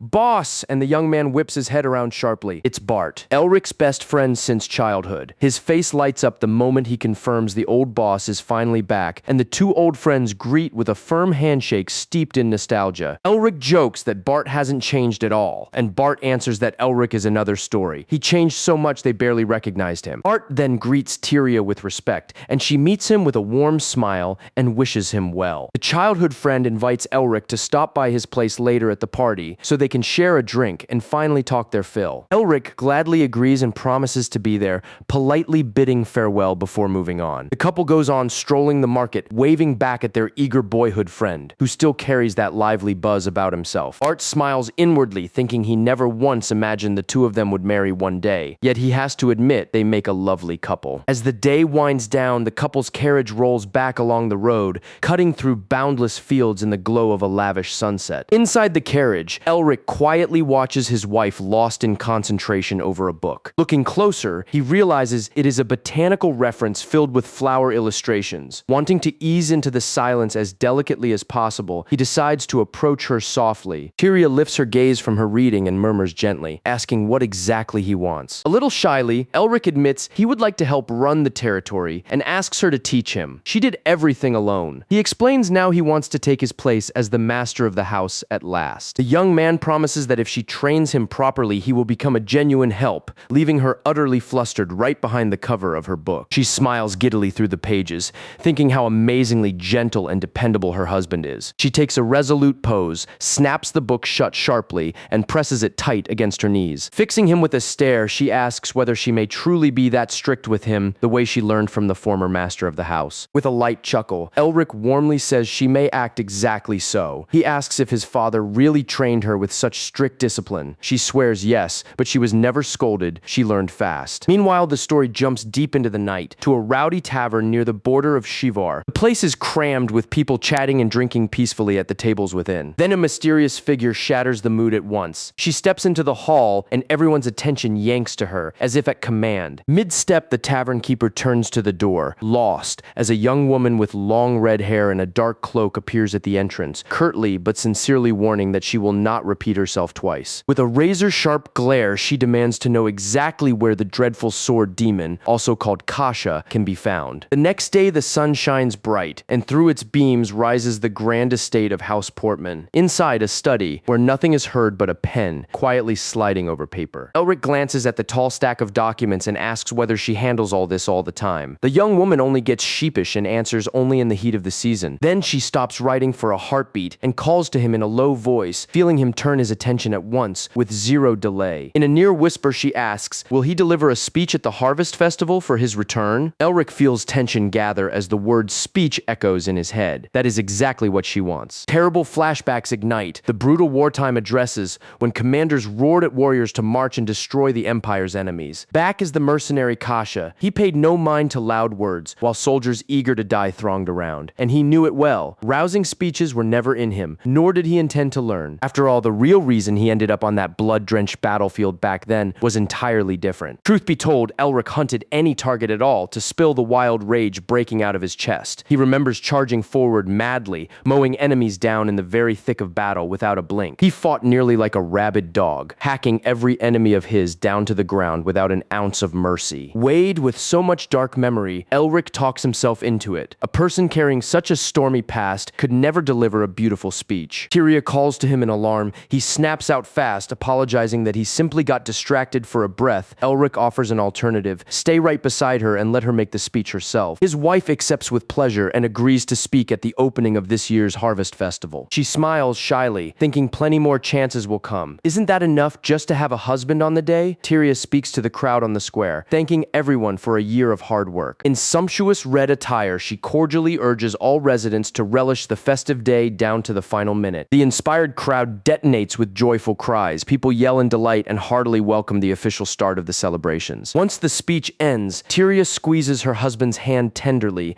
and asks whether they too might go and have proper fun at the festival. As the two pass through the main square, residents catch sight of them and cheerfully point at the couple couple that just arrived. A cheerful local girl hurries over to offer Tyria a plate of local food to taste. Another woman extends to Elric a tankard of ice-cold beer, politely asking the boss to join their drink. Grinning, the two thank everybody gathered and wish one and all a splendid harvest festival. Her eyes suddenly go wide. Deep in the crowd, she spots something breathtaking and freezes in awe. Tugging Elric's sleeve, eyes glowing with excitement, she asks him to watch the show nearby. On a makeshift stage, the performer loudly declares for all around that rare talents brought straight from the royal palace await their eyes. He lifts a shining sword for the audience and warns them this stunning trick is the world-renowned sword swallowing. The performer starts forcing the sword down his own throat. Tyria recoils in shock, while Elric studies the stage with a fairly indifferent face. The trick closes with complete triumph. He draws the sword back out, and the young wife bursts into enraptured, delighted applause. Right as she settles down, she notices her husband wearing a grave face, entirely untouched by the spectacle. She asks whether he did not consider it a miracle, but he brushes it off. He has seen swords swallowed countless times, never admitting that he is the one driving them into enemies. They walk on side by side and pass a booth with throwing knives, where a huge wooden target hangs on the wall. The stall owner hollers Elric over, and the surrounding children explode with delight, assuming the young master will join the game. He gestures at the apples dangling at the rear of the stall and promises a prize if the young man manages to strike the target. Elric hesitates. He has not held a knife in a long time, yet the children push him to show his skill. Tyria touches his hand, urging him to try, as the local kids burn to see what he can do. Yielding to his wife's encouragement, Elric accepts the challenge and takes his place at the throwing spot, and the children's roar grows louder still. The stall owner grins and tells him not to fret, not noticing that the young man's eyes have already settled into sharp aiming focus. Before the man can even start laying out the rules, Elric throws 3 knives so fast they pierce the apples clean through on the spot. The shopkeeper stays rooted in absolute shock at what just happened,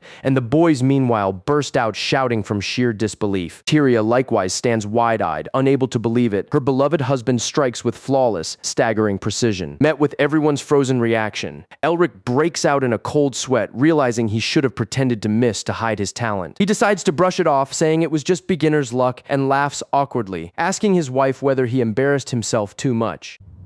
Tyria exclaims that it was incredible and that he looked like a real knight. Faced with such a lavish compliment, he quickly turns shy. He imagines she is more excited than usual because of the festive mood. Yet at the same time, he is genuinely happy at her joy. Soon after, the stall owner spreads his hands and hands over the grand prize won by the young noble. The man explains with a smile that the prize is a wonderful basket of eggs prepared by the local merchants association itself. Elric politely declines the prize and asks the man to give the eggs to the kids nearby, and the children burst into joyful shouts. Tyria looks at him with incredible tenderness and makes a comment. While the blush on her cheeks gives her away, her husband is an extraordinarily kind person. He admits he did it because he remembered himself as a child.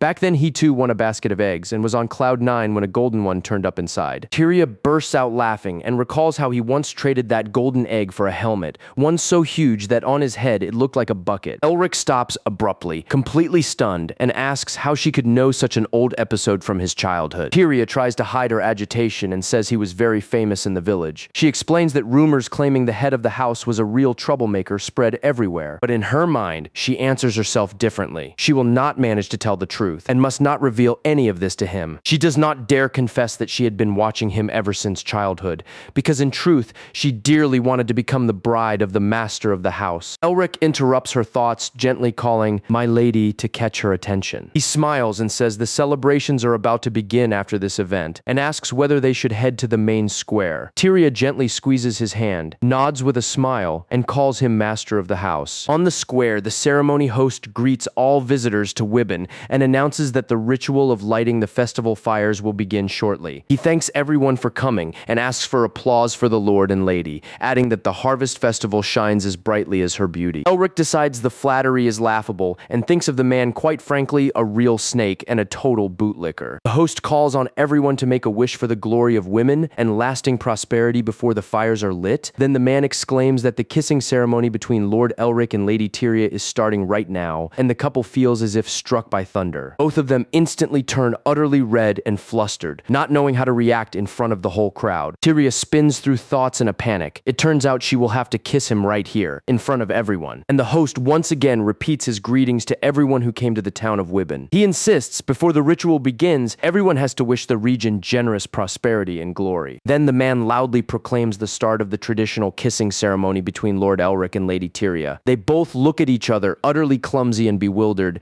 as if the crowd and the pressure of stairs had caught them off guard. The guy with the torch teases jokingly, saying, "What exactly is the Lord waiting for to finally kiss his beloved wife?" He cheers the crowd on, and the whole square shouts loudly for their ruler to find the courage and act once and for all. The entire crowd starts chanting the demand for a kiss, which makes both of them blush even deeper from embarrassment. Elric steps closer and asks her permission for a moment, leaving the young woman completely thrown by the sudden question. Suddenly, the young master pulls Tyria sharply toward him and stages a dramatic clinging embrace right in the middle of the empty street. He instantly brings his face close to hers, and the young lady's cheeks flare bright red from the surprise. He apologizes and explains, the crowd will not quiet down until they do it, so they might as well join the festive mood and play along with everyone. She agrees to the master of the house's suggestion with a warm, understanding smile, still warning him that she has something more to say. Tyria pulls her husband closer and promises she will not settle for half play. She will give him a real kiss, deep and full of passion. As soon as their kiss happens, the huge bonfire is lit, and the crowd goes wild with joy, celebrating around them. People wish for their love to be eternal, shouting that they want to bring great triumph to the whole territory of Wibben. Toward the end of that night, the sounds of celebration and tenderness between the couple keep echoing for a long time, reaching all the way to the mansion quarters. Back in the bedroom, Tyria buries her face in the pillow out of sheer embarrassment. She breathes hard, and her cheeks burn as the details of that romantic moment replay in her head. The young lady falls into complete despair. She cannot wrap her head around having been that bold with the head of the house himself. She frets, imagining how he will see her as a strange woman, and spends the entire festival night without sleep. Meanwhile, on the other side,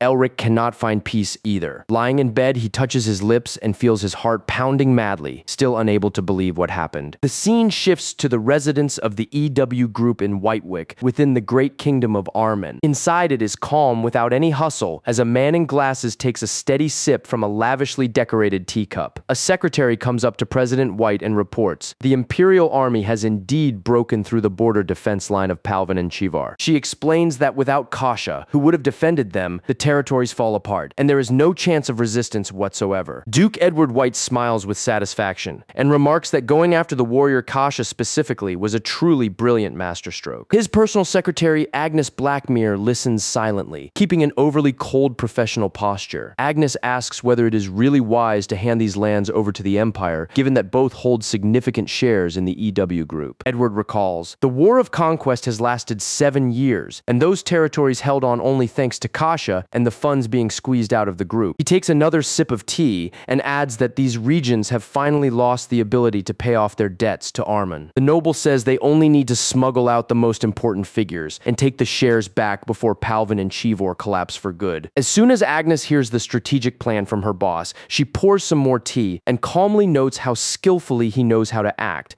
perhaps too skillfully. Edward plays up the drama, asking whether she really thinks of him that way, assuring that he is simply fulfilling the duty of any exemplary noble of Arman. Jokes aside, Agnes then seriously asks whether it is safe to leave Kasha living in peace after everything that happened. Edward gives a calm smile and answers that the warrior he used to be no longer exists. Now he is known only as Elric Portman. Agnes cautions if he recovers, revenge becomes a real threat, and adds that they should have taken his head off at the very start of the strategic plan. Edward recalls how Kasha managed to stop a supersonic bullet with a mana shield in a single instant, thereby saving his knee from complete destruction. Then Edward notes that finishing him off would have been pointless, and that things worked out better precisely this way, leaving Agnes with open curiosity about what he meant. He explains, Elric is a mercenary body and soul, very similar to him in some ways, but there is one key difference, and Edward asks, does she know exactly which? Edward reveals that the young man does not act solely for his own benefit, and stresses that this is definitely not a typical trait for a mercenary. After that, the Duke confesses he decided that if the young man really is that kind of guy, he will keep him fully under control, as if in his palm, firmly in his fist. Once he leaves the battlefields, the war quickly dies down, and several kingdoms, needing military funds, come to knock on the doors of the EW group. Agnes realizes Kasha's existence serves as a counterweight in the scales of war, allowing the president to control everything and amass even greater fortunes. Edward opens his eyes wide. Pride and admiration flare in them at how quickly and logically his secretary reasons. He exclaims with delight that she hit the mark exactly, and declares that he immensely likes how smart and sharp his dear Agnes is, Stepping forward, he asks her to come closer so he can wrap her in a warm, festive embrace. In that very moment, the young president receives a furious smacking slap dead center in the face from his stern employee. Agnes orders him to stop fooling around and coldly warns that she will not make allowances just because he is young. Meanwhile, above the beautiful mansion of the Portman family, a new sunny, quiet morning begins to dawn. Rhonda helps Elric get dressed and asks whether the clothes feel too tight or uncomfortable, but he calmly replies that everything is fine. Walking out of the room, Elric starts a conversation with the housekeeper about an old matter, but the two stop immediately the moment they notice Tyria coming in. Tyria stammers, utterly flustered upon seeing him, and instantly remembering last night's kiss, addresses him as master of the house. Elric is also quite flustered and jerks back sharply, stammering out "lady," his heart pounding as if it were about to leap out of his chest. Rhonda smiles with a heavy lewd mischief and cuts into the conversation, teasing about what exactly the young miss wants to discuss. Overcoming her shame, Tyria simply turned around and raced down the mansion corridor as fast as she could. Elric scratched the back of his head, completely lost at that scene, while the housekeeper only glanced sideways at him. She found all this shyness funny. Rhonda asked whether they had had a quarrel, and added that it pleased her far too much to hear the rumors that such passion reigned between them at the festival. He made excuses, saying they had all been pressured by Bart, but the housekeeper quickly noticed he had indirectly confirmed the passionate part and tried to change the subject in panic. The young man asked who the important person expected at the mansion that day was. Next, in a professional tone, comes the explanation that a merchant delegation will soon arrive straight from the Western Kingdoms. The moment the young man hears it from there, his gaze instantly turns serious and sharp. She reports that Wibbon's wheat is so valuable that delegations come for it every year, and this time, even the Kingdom of Arman has offered to buy up the future harvest. Elric worries that someone in the delegation might recognize him and fears the territory could suffer over old grudges against him. Rhonda notes Lady Tyria would normally settle this, but decides the young master must go alone and wishes him a safe journey. Already at the crowded station, Aldio notices his superior's tension and asks the young master not to be so nervous before the meeting. The old man tells him to simply greet the guests the way he once taught him and receives sincere thanks from Elric. He takes a deep breath, trying to calm down. People who knew him only in battle would not come to such a remote place merely for wheat negotiations. Elric fixes his clothes and secretly eyes the hidden dagger, praying inwardly that this time it will not be needed. At that very moment, the rumble of the approaching train echoes across the whole station, announcing the arrival of the delegation they waited for far too long. The passengers begin descending from the car in an orderly manner and move toward the exit platform. Keeping composed, Elric greets the delegation members on behalf of House Portman and officially welcomes them all in Wibbon. He says he has carriages ready to carry them to the estate, then suddenly freezes once he looks one of the guests in the face. The man instantly falls into total despair and panic, points a trembling finger at him, and fearfully asks whether he is Kasha himself. In the office in Arman, Duke Edward hears strange footsteps outside and asks in surprise who has just arrived. He rushes swiftly down the luxurious long hallway beside Agnes, grumbling that the mysterious guest showed up without any warning at all. The entrance gates of the great meeting hall swing open sharply, revealing who had been waiting for them inside. Edward spreads his arms wide and warmly welcomes the arrival with boundless joy, tenderly calling her by the nickname Sister Egret. This is Valentina, known as the Egret Flame, a very serious young redhead and one of the main shareholders of the organization. He gently lifts her into the air and jokes that she seems to have grown noticeably since the last time they saw each other. Valentina stares at him with an extremely furious look and menacingly orders him to put her down on the ground before she decides to burn him alive. Her fury sends the young man into instant panic, and he obeys without a second's delay, apologizing so awkwardly that he barely believes himself. She bluntly asks whether he has finally found where Kasha is hiding, grumbling indignantly that so many days have passed since she filed her request. Edward tries to excuse himself, saying the warrior hides like a ghost, which makes tracking him down nearly impossible. She flies into a frenzy and threatens to pull all her shares out of the group. While the president panics and desperately begs her not to, Valentina squeezes his cheek hard with her fingers and orders, unless he wants the shares pulled out, he had better find the legendary warrior very soon. Having delivered her final warning, the young redhead turns her back on him with a commanding air. Her long dark cloak sweeps through the air and flutters with the motion. Valentina stares with stern focus, firmly resolved to get her way at any cost. She warns she will give very little time and demands at least finding out where Kasha is, receiving an obedient, affirmative nod from the young man in return. The young shareholder exits the meeting hall with confidence, striding firmly, and slams the great doors behind her with incredible force. Agnes asks whether he truly intends to reveal where the warrior hides, but Edward replies he would never do that, dreading the worst should these two ever meet and things lurch violently wrong. The young president clarifies whether the trade delegation was safely sent off to Wibbin territory. Agnes confirms that it is so, yet admits her doubts over whether the mercenary Kasha would bite on the trade offer the two of them crafted together. Edward parries with a smile. Even if the mercenary Kasha refuses, Elric would be a fool not to accept that incredible offer prepared especially for him.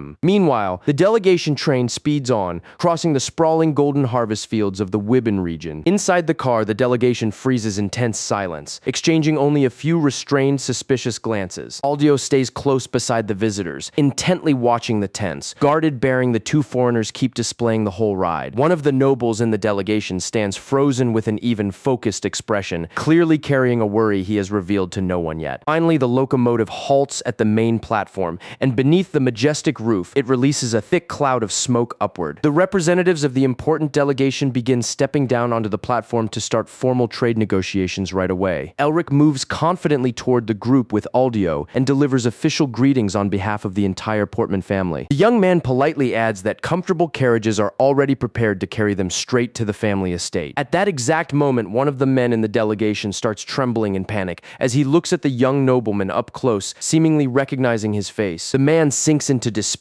while Elric forces down an inner groan. He cannot understand why he had to run into that person in precisely this place. The young nobleman realizes that if his true identity is exposed, the entire Wibbin territory will face colossal ruin. The frightened guest demands the train turn around at once, but Elric calmly steps forward, apologizing for the belated introduction. He introduces himself in a friendly way: Elric Portman, the current head of House Portman and the lawful ruler of the whole Wibbin territory. The foreign noble stumbles over the name, struggling to grasp whether this amiable young man really is not that fearsome warrior Kasha. Elric smiles foolishly and asks if everything is all right, and from that alone the visitor involuntarily concludes that Kasha would never behave with such naive, harmless silliness. The man recalls that the true sword demon he personally faced 5 years ago was entirely different, and in memory replays the day he was humiliatingly knocked flat by an incredibly strong, terrifying young man. It happened in the middle of a ballroom packed with aristocrats and guests, who began whispering and spreading rumors without taking their eyes off the spectacle. The entire refined world gathered in the hall watched the scene with utter shock and mortal fear because of the audacity an unknown warrior dared to show. Pressed to the floor, the noble furiously shouted, demanding to know how some nobody of unknown origin dared such insolence. He rattled on endlessly about his influential family, while the warrior slowly and menacingly peeled off his gloves. Having endured enough speeches, the young man struck the noble across the cheek with the man's own glove so sharply that everyone flinched at the outright challenge. With a gaze like an icy spear, the young warrior demanded settling this affront to honor through a traditional duel on swords. The noble accepted the challenge, blazing with rage, and ordered the guards to bring 2 swords so the insolent brat would be taught manners. But suddenly, Elvers Graham appeared in a wheelchair and demanded this insane stunt be stopped at once, putting an end to it with his voice alone. The young warrior glanced back at his elder's call, still wearing that same icy, emotionless mask as always. Elvers offered official apologies on behalf of his companion, appealing to the nobility of this gentleman. Yet the man madly declared it was already too late. Faced with the nobleman's refusal, Elvers raised his voice sharply and sternly ordered Kasha to apologize to Lord Polo at once for his behavior. At that very moment, Lord Polo first heard the codename Kasha, the dreaded sword demon no one dared challenge. With horror, he recalls the bloody, terrifying glare the young warrior fixed on him right after the codename was revealed. Back in the present, the visitor convinces himself he took everything far too harshly and agrees to travel along with Elric, who notes with relief how smoothly the matter was hushed up. Lord Polo studies the young man's friendly smile with suspicion and fury,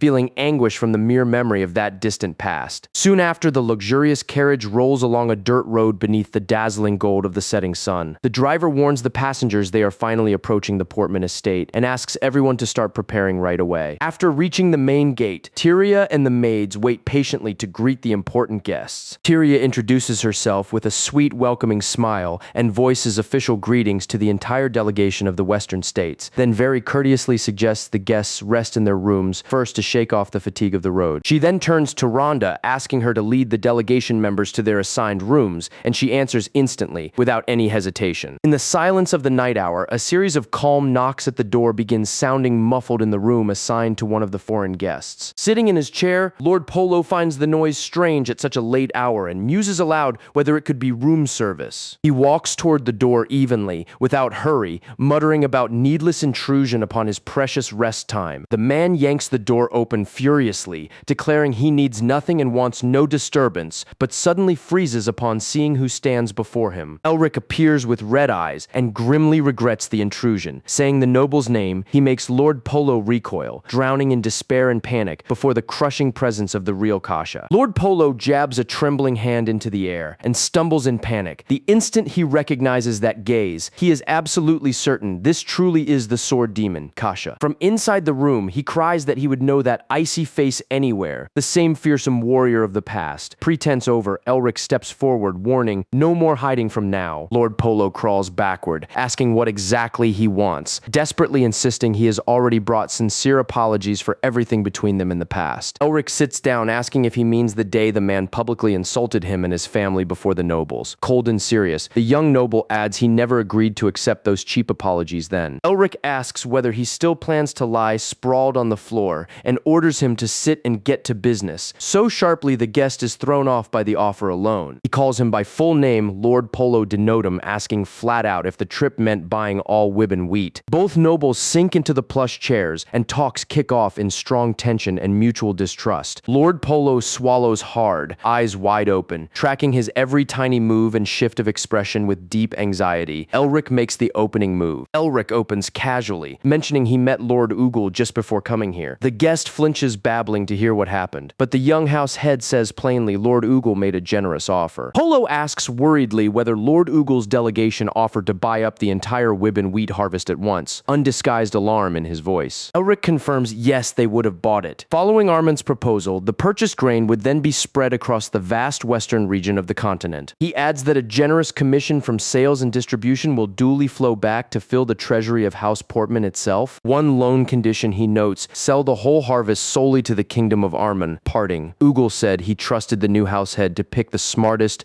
most profitable course for his lands. Oogle wraps up, addressing him only by surname, cynical smirk in place, crystal clear in his certainty that the deal was already sealed. Hearing every detail of the rival offer, Lord Polo slams both palms on the table in fury and curses the insolence of the kingdom of Armin. He seethes that the rivals kept silent while plotting everything behind their backs, and brands Oogle an outright treacherous snake for it. Facing that fury, Elric calmly proposes to settle it once and for all by making the deal with him, leaving the guest startled silly at the offer. He declares himself ready to sell all the grain to the Empire, provided they pay exactly the steep purchase price the kingdom of Armin quoted earlier. Polo hesitates as the Empire's supply officer, he explains. He lacks authority to accept such a price on his own. Elric adds, strike the deal, and he accepts the old apology, letting all old grudges go. Polo starts sweating cold as Elric's unseen psychological pressure bears down through a fixed sidelong stare, and he well knows his life hangs on this. The guest pushes to drop the price to 60% of Armin's offer, but Elric answers that so huge a concession would be too cruel for a head of the family. Polo grows more nervous under the young man's firm refusal,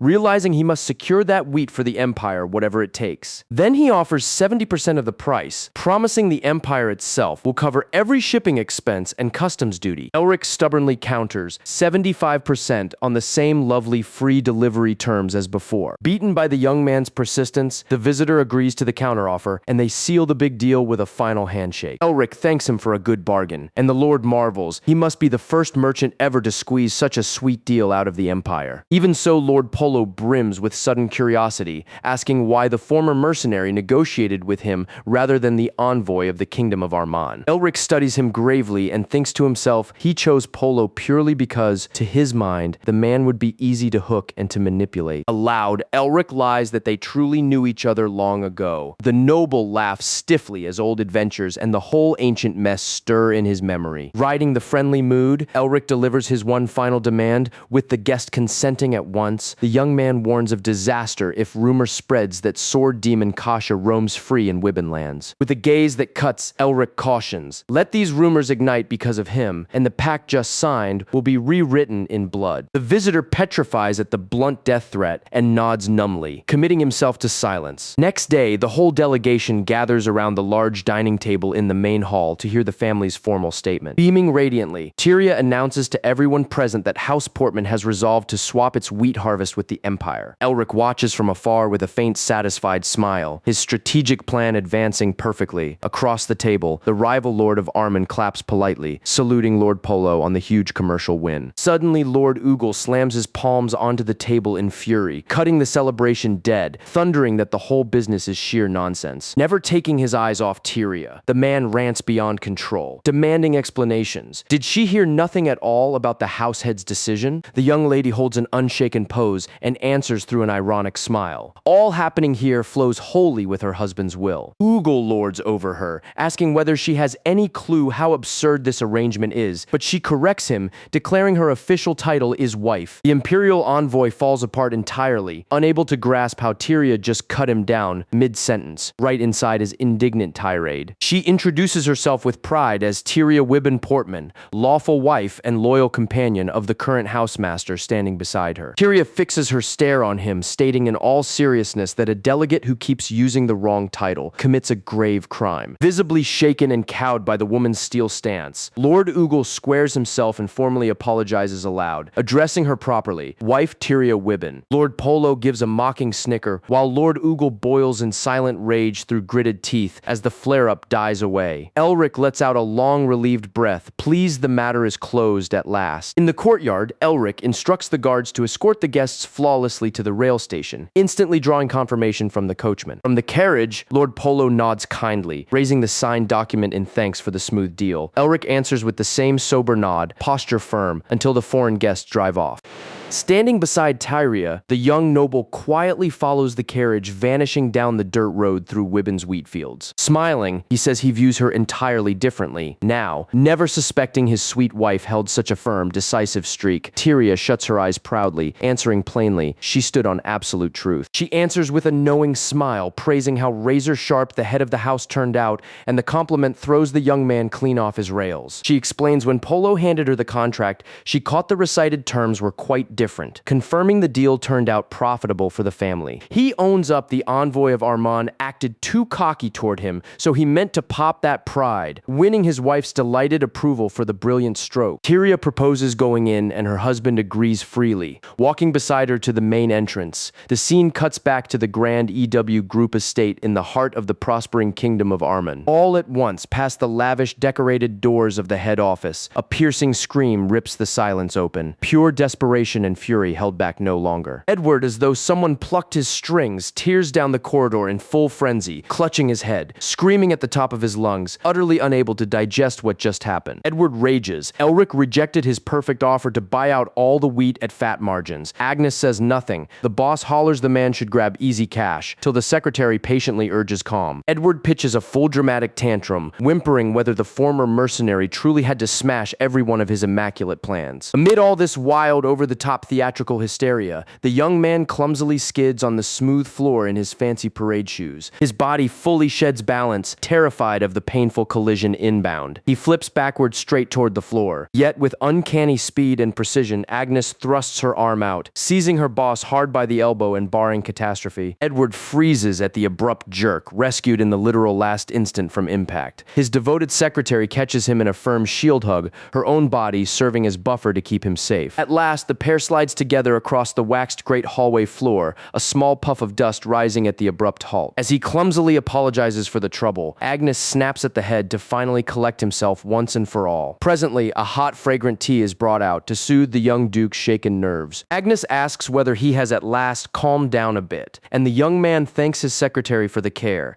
savoring the drink while loftily inhaling its scent. Edward muses, given his past as Kasha, he never could have imagined the boy would dare negotiate with the Empire, admitting he has completely outgrown every expectation Edward held. Agnes suggests that when you need to uncover someone's true intentions, the best way almost always is to ask them directly. The head hangs in silence for a moment, then agrees, going there and asking point blank is truly the only way out. Full of resolve, he says he needs a solid excuse to set things in motion. He slips a hand along the desk, slides open a hidden drawer, pulls out a revolver, and already weighs how to use it as a flawless pretext for a business visit. The scene carries us to the lavish lavish, magnificent residence of Elvers Graham, an important former ally of the young man back in his fighting days. Elvers greets Lord Polo in his study, noting he heard the man made a long journey. While the guest asks to first take a look at one thing, in his wheelchair, the host takes the rolled parchment, curious about the mysterious document. Polo reveals it was sent personally by Elric Portman. The veteran freezes in shock at his old friend's true name. Gloved hands unroll the yellowed paper as Elvers sinks into reading the words written by the former warrior's own hand, unable to tear himself away. With a deeply serious, focused expression, he squeezes sense out of every trifle of this message, trying to unravel the true intentions hidden between the lines. Suddenly, the veteran sprays out his tea, so shocked by what he just read that the guest stands dumbfounded. Hand over face, Elvers bursts into loud, hearty laughter, trembling from the letter's content. Still laughing, he notes he had kept wondering who this Elric Portman might be, adding that Polo must have taken the worst scare of his life when it turned out the man was actually Kasha. Delighting in this unusual turn, the host warmly thanks the guest for bringing the letter in person. Polo replies his mission there is complete, says goodbye, and heads back with Elvers' warm wishes for a safe journey. Left alone, the veteran gazes at the paper with nostalgia, musing how his friend vanished from nowhere and headed to Wibbin. So, presumably winter is already setting in somewhere. Far away, the scene carries us into icy, snowbound mountain country of dense forest, where a furious winter has already swallowed everything around in full force. The barrel of an impressive hunting carbine aims steady and motionless through frost-frozen trees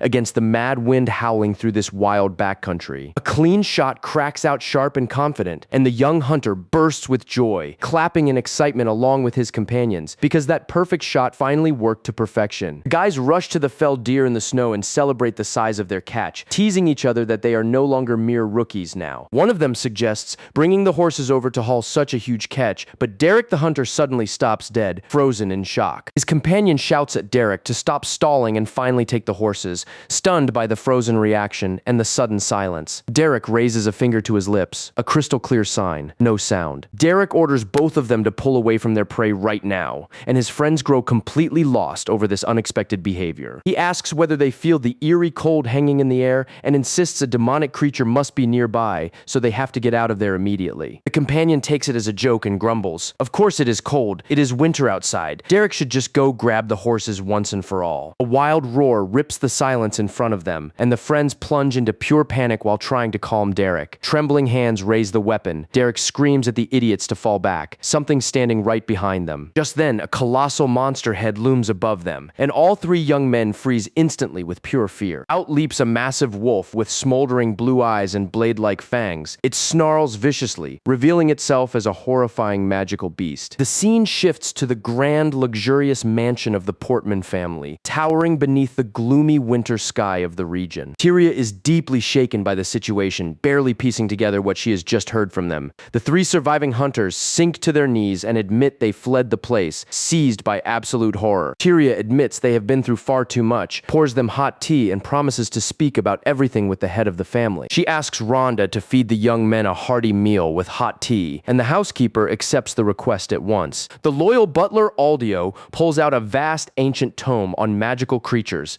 the Encyclopedia of Monsters, walking the library with his lady. He cites the hunter's account and the notes in this old book. He proclaims without a shadow of doubt, in absolute seriousness, that the mysterious creature which attacked the hunters in the forest resembles a blade wolf. Tyria grows anxious over the possible return of the demonic beast, yet Aldio notes the evidence points straight at it, even though they vanished long ago. Tyria asks whether the alpha of that pack is the one who left the scar on Elric's neck, and Aldio confirms those were extremely dangerous, dark times. Fear and rage rising as she recalls what her husband suffered back then. Tyria clenches her fists before the butler. She firmly declares she will form a subjugation squad. No peasant will face the danger her husband survived. Aldio respectfully agrees and assures her that for this mission within their territory, he will enlist the most skilled elite hunters. Before he can leave, Tyria calls him back, making the seasoned butler turn around to hear what else she has to say. She lifts a finger to her lips, a secret gesture, asking him to keep the entire operation hidden deep from the head of the house. Though the odd request from his lady throws Aldio off balance a bit, he agrees to guard the secret, promising to hold it in mind. An elegant carriage waits at the entrance, the road about to begin. As departure nears, the family head gives his wife a soft smile. Elric promises a quick return, and Tyria wishes him a safe road. Tyria and Aldio stand at the threshold startled and silently follow the carriage with their eyes until it vanishes in the distance, rolling along the dirt road. Aldio asks whether they should not have warned Elric, and Tyria explains, knowing his temper, he would certainly take everything upon himself, even wounded. Tyria stares into the horizon, a bitter shadow of sorrow on her face, whispering that he will act just like he did that day long ago. She painfully recalls a helpless child screaming for Elric amid the forest. On that dreadful day, young Elric bravely stood between her and a giant wolf, guarding her from a deadly attack. Tyria insists she will not let her husband step into danger again, and asks whether everything she ordered for the hunt is already ready. Aldio answers proudly that he managed to gather the most seasoned warriors and elite hunters from across the entire territory without exception. Tyria praises his work. They will have this settled before Elric returns. Aldio goes numb, realizing she plans to join them. If her orders send people into danger, accompanying the hunt is her sacred duty as a noble. Aldio reluctantly gives in to her decision, but sets one condition. If a demonic creature appears, Tyria must retreat at once. Meanwhile, the frame switches to the noisy, snow-dusted streets of the commercial heart of the Wibben district. Someone watches closely as snow blankets, the cracked wooden sign marking the local hospital of a small town. The doctor eyes the leg scar and smiles. Recovery is going wonderfully. The wound almost closed. Elric asks if he can already stop using the cane, but the doctor advises keeping it a while longer. Just in case, the old man shifts the talk onto other ground and asks whether the deep old scar on Elric's neck left any lasting effects at all. Elric calmly smiles in reply. The doctor who treated him back then was a true professional with great renown. The doctor recalls how hard it all was. Blade wolf bites bring severe frostbite, and back then Elric's father in despair pleaded for his son's life. Elric is floored. He still cannot grasp his own father begging on his knees to save him. The old doctor gestures and says it was a sight not to forget. He never saw the lord of the land so pale from sheer, merciless fear. Yet Elric keeps a bitter smile inside and admits he cannot even imagine his father sinking to such desperation. The doctor politely parts with the young noble and repeats once more, no overexertion for the next several days. Diligently polished heavy wooden double doors shut almost immediately, a dull firm click, and the consultation stays behind. Elric starts walking down the snowy street, leaning on his cane, while a man watches from afar with arms crossed. The stranger calls his name and asks if the medical exam went well, and Elric freezes in place, glancing back in wonder. Elric turns slowly and instantly recognizes the stranger's face. Overcome, he covers his mouth and cries out the name Luton, not believing what he hears. Luton beams happily at the sight of his friend and, calling him captain,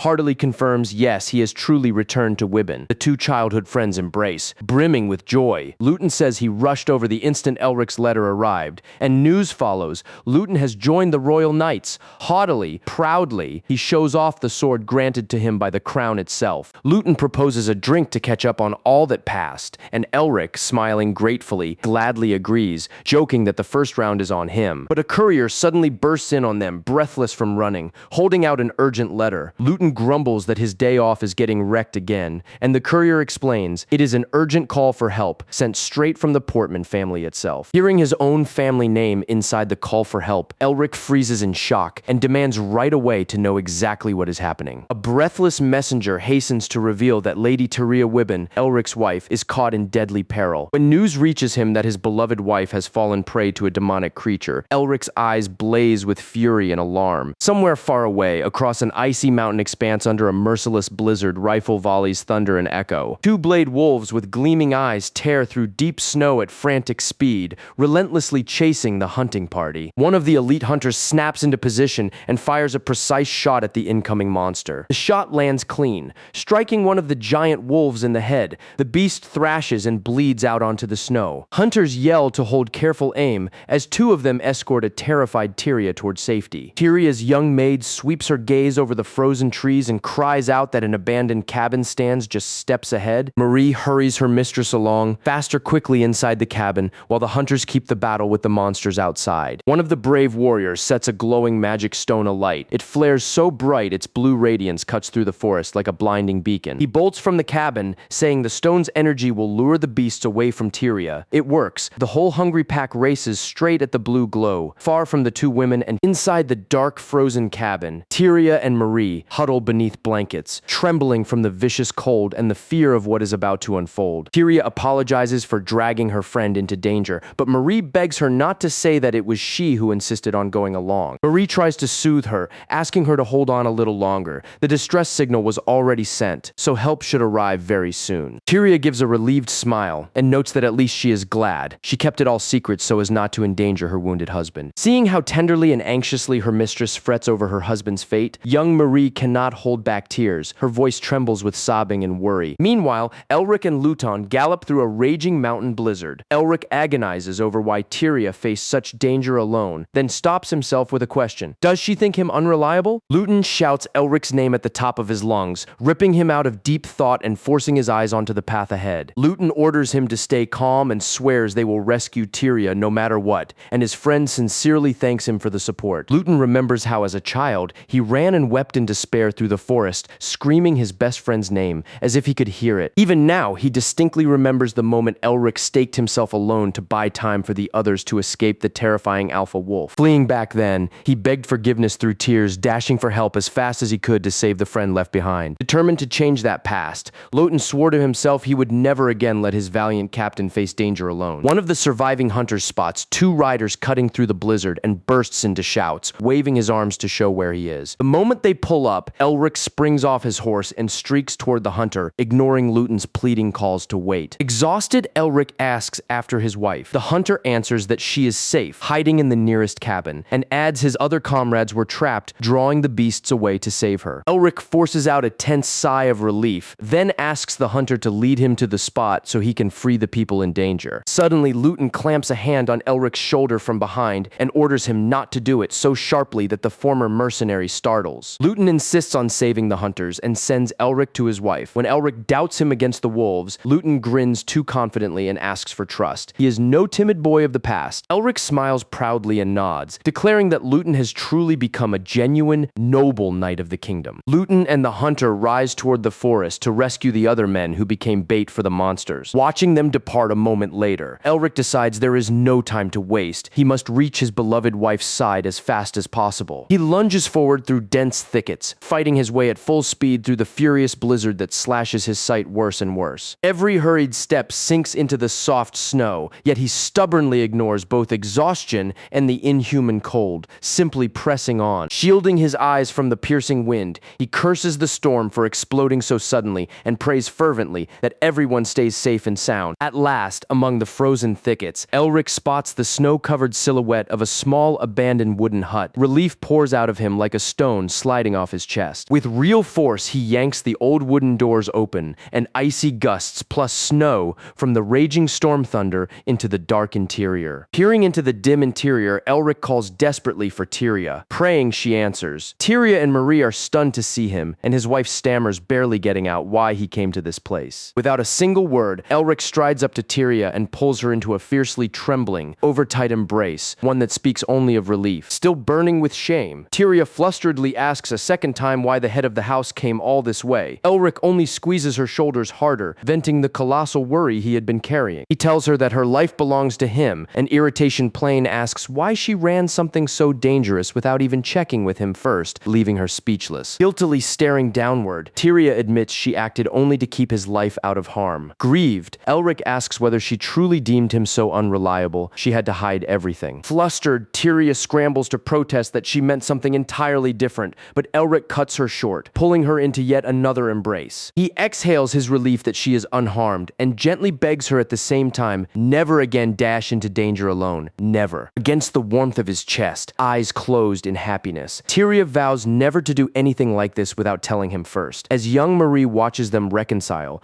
beaming through relieved tears, suddenly heavy, hurried footsteps thunder outside the cabin walls, instantly gripping the attention of both Elric and Tyria. Marie eagerly peeks through the door gap and joyfully reports to her master and mistress that the hunters have made it back alive and safe. Elric smiles. They truly were blazing fast and sincerely thanks all the warriors for their hard labor in the forest. But the moment he looks harder at the newly arrived men, his face changes sharply, and he asks everyone to wait a moment. Elric asks straight out where Luton is, and one of the hunters looks aside, dodging eye contact under a deeply strained face, wobbling before he speaks. The hunter explains, Luton stayed alone to hold the pack, ordering them to run. Teeth grinding in rage, Elric mutters curses and calls Luton an idiot for staging yet another insane stunt. Elric orders the hunters to escort Tyria and Marie down off the mountainside at once, letting them know he will personally go after Luton. Just as he wheels around to move out, Tyria grabs her husband by the sleeve. Elric freezes and looks back, startled his wife is stopping him. Tears glisten in her eyes as she admits how terrified she is. He will be hurt, and begs him to promise to return alive and well. Elric gently covers her hand with his own, sincerely thanks her for all the care, and asks only that she trust him. Smiling tenderly, he solemnly vows to bring Luton back safe and sound, and come straight to her arms. Through fresh tears, Tyria warns firmly, break this or get hurt, and she will never forgive him. Nodding lightly and smiling with confidence, Elric warmly accepts the warning, vowing to hold this pledge firmly in memory. Meanwhile, out in the frozen woods, the paws of several blade wolves rip through deep snow, encircling their opponent. One of the wolves lunges furiously straight at him, but Luton plants himself solidly, royal sword in hand, ready for a direct clash. A swift, precise cut cleaves the monster in two mid-air, splashing blood across the snow. Yet Luton is thoroughly drained and battered, blood running from his face and armor after earlier wounds. With effort dragging his gaze forward, Luton spots several more hungry wolves circling the spot, creeping close to pounce at any moment. A despairing, bloody laugh rips from Luton's chest as he honestly admits to himself he never expected to find so many dangerous beasts around. He understands those deep wounds are draining too much blood. Blackness creeps into his eyes, his vision smearing and fading. Spent, kneeling, Luton cries proudly. At least Knight Luton falls with honor on home soil. He waves weakly at the beasts, wondering why they don't attack. He cannot even lift his sword. One of the enormous beasts wrenches its jaws open with a thunderous crack, bristling with blade-like teeth, and starts snarling right in front of him, readying the last, finishing blow. The wolf lunges forward at the defenseless young man with blind fury, roaring so loudly it seems ready to sink its deadly fangs into the royal knight's neck any second. Luton merely closes his eyes in submission, as if he had already accepted his sentence, patiently awaiting the brutal bite that will put an end to his life. Out of nowhere comes a deafening rifle shot, and the wolf's head explodes instantly before it can even finish its attack. Luton opens one eye, barely able to, and tries in shock to grasp where that precise shot came from, because it seems the hunters have returned. Elric emerges from the blizzard carrying a long gun and dryly remarks that his friend looks terrible for a royal knight. Luton freezes in astonishment. Elric says the weapon has solid firepower, though it is not quite to his taste, then reassures Luton that Tyria is completely safe in the cabin. As a hungry pack of monsters starts closing in behind him, Elric recalls through tense breathing that he has a little troublesome request for his friend. He confidently gestures and spells out exactly what he means. The unusual favor is the knight's sword, the very blade Luton holds in his hands right now. He calmly asks whether he can borrow the blade for just a few minutes to finish off the wolves once and for all. Without any hesitation, Luton hands over the hilt and replies, if it is for the sake of his dear captain, he would lend even his own life. Yet the knight warns him at once, this is a real heavy sword, nothing like that old wooden one they swung in childhood. Elric just waves it off, and a moment later performs several unbelievably fast, fluid moves in the air that leave his friend speechless. Elric asks whether Luton is still curious about what he was doing during those 10 years he was gone. He takes a confident step toward the beasts and vows to show everything personally, so his friend can watch it all right here on the spot. The fearsome blade wolves roar with hatred, ready to tear apart the noble stranger who dared to challenge them in the blizzard. Elric begins concentrating a colossal amount of blue mana energy in his free hand, remarking that the wolves are far too sensitive. He confirms they really do react to mana. The moment that force bursts out, glowing and surging upward, the monsters charge madly forward. The whole pack races at him in fury, yet the former mercenary remains perfectly calm and focused at the very center of this onslaught. Moving away from the spot with such dazzling speed that the naked eye cannot follow, kicking up a wall of snow, he unleashes lightning-fast, sharp lunges, far too quick for the monsters to even gasp, let alone defend themselves. Another giant wolf is cleaved in two instantly, cut down by the deadliness of his technique, channeled through the edge of Luton's blade. Luton keeps staring, spellbound, realizing he has no idea what his friend went through during those 10 lost years. And he is absolutely certain the warrior standing before him is no longer the fragile captain he knew as a child. Elric fights the deadly battle without pause, destroying another fiend from behind with astonishing ease and precision. With cold, laser-sharp focus, he delivers another devastating horizontal slash, and the monsters around him are simply cleared from his path. One monumental sweeping swing lets the former mercenary take down dozens of frenzied wolves at once, raised one moment, erased the next. He raises his free hand to the sky and drags down a colossal mass of magical energy. The entire frozen forest flares with light. A gigantic shockwave of blue mana ruptures outward, wiping away everything nearby with terrifying destructive force. Elric lands confidently on his knees in the snow, while the bodies of the fallen beasts scatter helplessly in every direction. Luton freezes in total shock, mouth agape and eyes brimming with disbelief, as he witnesses explosive power that steals the breath. He has just seen it with his own eyes. Elric calmly turns around on the quiet battlefield and asks his friend what he makes of that little performance. Smirking without effort, he clarifies whether that was finally enough to satisfy all the curiosity the young knight once held. In the end, Lotun sinks back into the snow, exhausted to the limit and bewildered, honestly admitting that all of it was simply too incredible. With an empty, weary look, he adds that now he is even more confused about who exactly his friend has become over these 10 years. Back at the cabin, Elric sincerely and deeply thanks him for the help, but the humble knight waves it off, claiming he barely did anything. Wrapped in bandages, Lotun merely snorts. The captain carried it all himself, entirely alone. Elric assures him that without that first support, he could never have settled everything, and seizing the moment, asks his friend for one more very special favor. Lotun joyfully answers that he already owes him his life twice over, so no requests are needed. Just give the orders. Elric asks the knight to take all the credit for the hunt so as not to attract unwanted attention,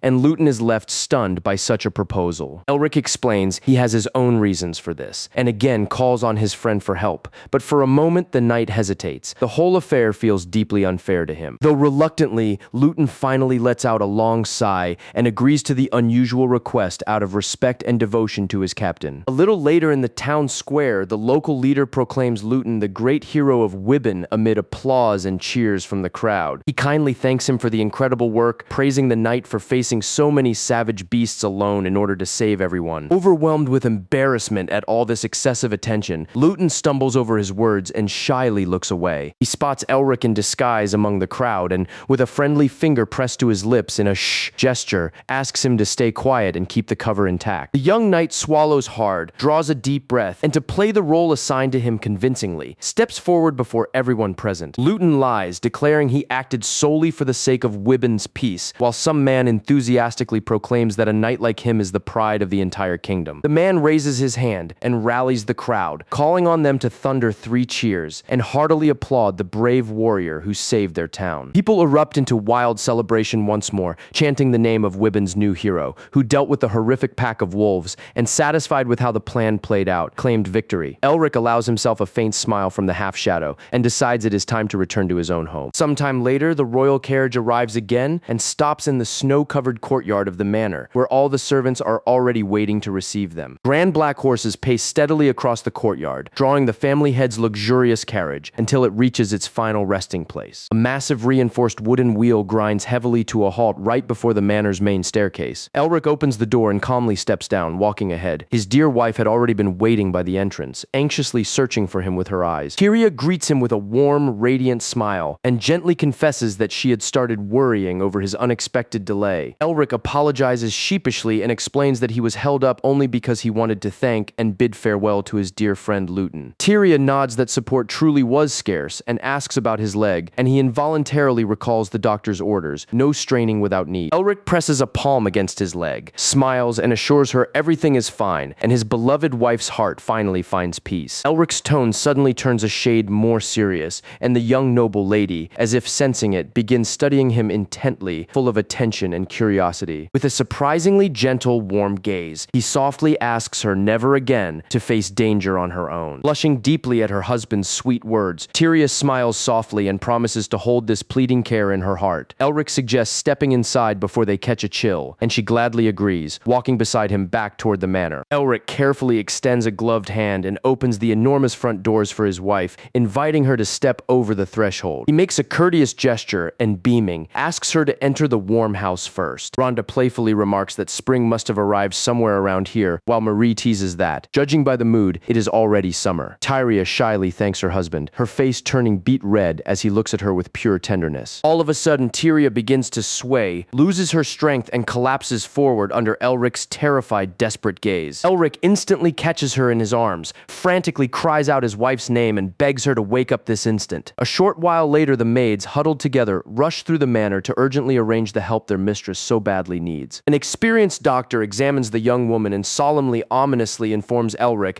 that Tyria's health is far worse than expected. The doctor warns she may face a critical, painful crisis, and at these words the young noble is paralyzed by sheer fear and panic. The doctor notices despair breaking through the pain inside him and suddenly recalls the former patriarch, Lord Hoven, once bore that very same doomed look. Torn apart by despair, Elric clutches the doctor's shoulders tightly, begging him to do everything within human power for her. He shouts fiercely, pleading and demanding that his dearest wife's life be saved at any cost, barely holding back his own emotions. He bows to the young man down to the ground, steeping the gesture in deep respect and sympathy. The old professional solemnly promises he will do everything he possibly can. The doctor's carriage lurches off the mark and races down the icy road for the needed medicine and everything required for treatment. Elric stands frozen outdoors under a heavy blizzard. He looks up and writhes in pain, whispering his beloved's name in grief. His body suddenly betrays him. He loses all strength and drops to his knees on the cold ground, and Rhonda and Marie instantly rush to support him in this hard moment. Rhonda gently yet firmly begs him to hold on, fighting to keep her calm, because right now every ounce of composure and clear thinking matters. Later, Elric tries to eat alone in the huge silent dining hall of the estate, where a heavy suffocating atmosphere seems spread across the whole house. He stares motionlessly at the plate of food before him, looking utterly grim and drained, without the slightest hint of appetite. Rhonda approaches respectfully and carefully, softly asking whether the dish they prepared is not to the liking of the head of the house. Glancing at the empty table, he drifts into memories despite himself, recalling with nostalgia and ache his wife's gentle, warm smile from the days when everything was different. Elric chokes on bitterness and sorrow. They barely talked and never grew close in their marriage. Aching, he asks why he never opened up and talked with her more before this blow to her health came. Elric mutters quietly under his breath, focusing again on the full plate, and suddenly realizes how deeply he has lost himself in his own thoughts. Rhonda and Marie trade glances full of deep anxiety the moment they notice the young master has not touched a single piece of the food served. Rhonda clears away the untouched plate and slips away quickly and quietly, while Marie gazes at her gloomy master with a heavy heart. The maid takes the tray back to the estate kitchen, the place sunk in bleak silence. Marie quietly notes the young master would normally devour it all with huge appetite. So deep this hit him. Rhonda insists he needs to eat better, but Elric excuses himself, saying he simply has no appetite at all amid everything happening. Rhonda suggests a walk through the secret garden Tyria went to almost constantly to distract her master a little. The garden stuns, glowing blue roses bloom flawlessly, indifferent to the winter cold. Elric admires the flowers and asks about the garden, and Rhonda confirms Tyria cared for it with extraordinary love even before he returned. Elric marvels, how can flowers bloom in winter? And Rhonda explains that love blended with the charms of gardening can turn any impossibility into reality. Rhonda recalls he also loved plants as a child. The youth answers sadly that it is all a distant faded memory. Elric thinks the soft scent of his innocent childhood flowers is gone from his mind. Instead, his thoughts are completely devoured by the hideous stench of blood-soaked battlefields and shattered bodies, all that remains of his days of war. Rhonda tells how Tyria also loved plants and said as a child that she dreams of becoming a truly wonderful doctor to help all who suffered. Elric is amazed, wondering why a girl from a traditional noble family cherished such an unusual childhood dream of becoming a doctor. A mysterious old memory flares. Young Elric receives a precious pouch of medicine from someone dear. Asked if he is all right, he touches his head and says he just recalled something long forgotten. Rhonda remarks it grows ever colder and suggests returning inside. Elric agrees at once, calmly walking back beside his faithful housekeeper. Day gives way, and dusk ignites over the majestic family estate, a beautiful sunset bathed in dramatic orange tones. Later, in the study, Aldio the butler looks up surprised when his master unexpectedly enters, asking what brings you here. Elric, finding it odd, asks why the butler works in his wife's private study. Aldio points at a whole stack of papers, saying there is still very much to review there. He explains he learned this work while serving the former patriarch. Elric bristles, muttering he should have helped more. That exhausting workload was the very cause of her illness. Respectfully serious, Aldio counters he was only following Tyria's strict orders. Elric falls silent, guiltily swallows a smile, and quietly asks whether there is anything he can help with. Aldio politely declines. Let the young man keep his focus on his own duties. The youth walks off, promising that Rhonda will bring him hot tea, and receives a sincere, modest thanks from the experienced butler. Soon, young Marie appears attentively in the elegant corridors of the estate, pushing along a lavishly adorned golden tea cart. Marie knocks delicately on the bedroom door and announces she has prepared hot tea for Elric. Elric answers from inside that she may come in. She enters the quiet room and sees the young master sitting there, weariness and sorrow weighing on him, holding the tray with the teapot. Marie eyes her visibly drained master with enormous worry. The young maid carefully pours the fragrant hot liquid into an elegant white porcelain cup. Smiling gently, Marie says she brewed the rose tea Tyria often drinks and offers it to him. Elric watches the rose petal floating in the cup and murmurs thoughtfully that he understands the choice. Marie tries to dispel his sadness. She urges him to stay strong and supports him with hopeful words that his wife will be all right again very soon. Elric gives the faintest smile at the corner of his mouth and apologizes to the maid for making her worry over his condition in vain. Marie bows in quick panic, explaining she only got scared because he looked so crushed today. The young maid bustles out her excuses and whirls from the room, clicking the heavy wooden door shut. Alone again in the quiet calm of the room, Elric peers into the steaming cup and barely audibly whispers his wife's name. Under the shine of the full moon pouring light over the night sky, a silent prayer begs, may his beloved simply come back safe. A small town hospital in the dead of night, only one window on the top floor glows. Inside the ward, a nurse records Tyria's condition. She shakes with high fever, breathing hard and ragged, forcing her eyes open with unbelievable effort. Tyria thinks she cannot keep existing like this, pinned to the bed and drained to the limit. Icy tears slide down her feverish face as she sobs that her husband will agonize with worry over her health. Seeing her patient suffer, the nurse steps closer and shares the worry, quietly asking whether she feels really bad right now. The painful fever lulled her asleep again, and Tyria's thoughts began to tangle. Sharp voices calling her name drift from the past into her half-sleep. Some time passed, and the carriage raced through snowy fields, bringing home its important and long-awaited passenger, fully recovered from her grave illness. Tyria steps out smiling and asks whether all went well without her. Seeing their mistress safe and sound, Rhonda and Marie rush up to celebrate her return. Marie hugs her mistress tightly, crying tears of joy and saying how badly they worried, while Tyria draws her soothingly close and assures her everything is all right now. Rhonda makes a respectful bow, confesses the recovery fills her with boundless delight, and warmly invites her into the estate. Tyria's eyes flare with anticipation, smiling and blushing. She wonders how her husband spent those days. Suddenly, Elric wildly flings the doors open, out breathless to check. Did his beloved truly return? Tyria's heart quivers with joy at seeing him, while the youth stands unable to catch his breath, eyes stretched wide, overflowing with feelings. Elric freezes a moment, looks at her, then roars her name at full force, unable to hold back the excitement. He hurls himself at her madly, making Tyria jolt and snap. You wait 1 second. A little later, he embraces her with all he has, holding her so tight as if that alone could prove she is his true love. While tears roll down his face, he whispers apologies and begs. Let him keep holding her just a tiny bit longer, just a wee bit more. The scene switches to a gorgeous starry night over the Portman estate, where the somber mood finally gives way to silence and peace. In her bedroom, Tyria grips her pillow hard and rolls happily from side to side, sighing out her husband's title again and again. She flips sharply onto her back on the soft bed, with a huge smile, and cries out her husband's name in her head at the top of her lungs, brimming with pure joy. Tyria buries her flushed face in the blankets, remembering that sudden tight embrace in the courtyard of the estate. She thrashes her legs madly on the bed, and shame scorches her thoughts. Her heart feels ready to explode from how fast it drums. Suddenly, the bedroom door opens. Marie steps in smiling, bringing hot tea made specially for her mistress. Tyria jolts in fright, blushing to tears at being caught in that funny little bed dance. Hastily reclaiming her dignified posture, she clears her throat and invites the maid in to serve the drink. Marie nods happily, approaches the table with the cart, and sets about pouring Tyria her favorite rose tea. Marie freezes, learning Elric and Tyria knew each other as children. Tyria explains he cannot remember it for certain reasons. Marie beams, asking with shining eyes what their first meeting was like. Tyria smiles nostalgically, telling that he was incredibly bold, and confesses he proposed to her that very moment, right when they saw each other for the first time. Stunned by the youthful audacity of Elric,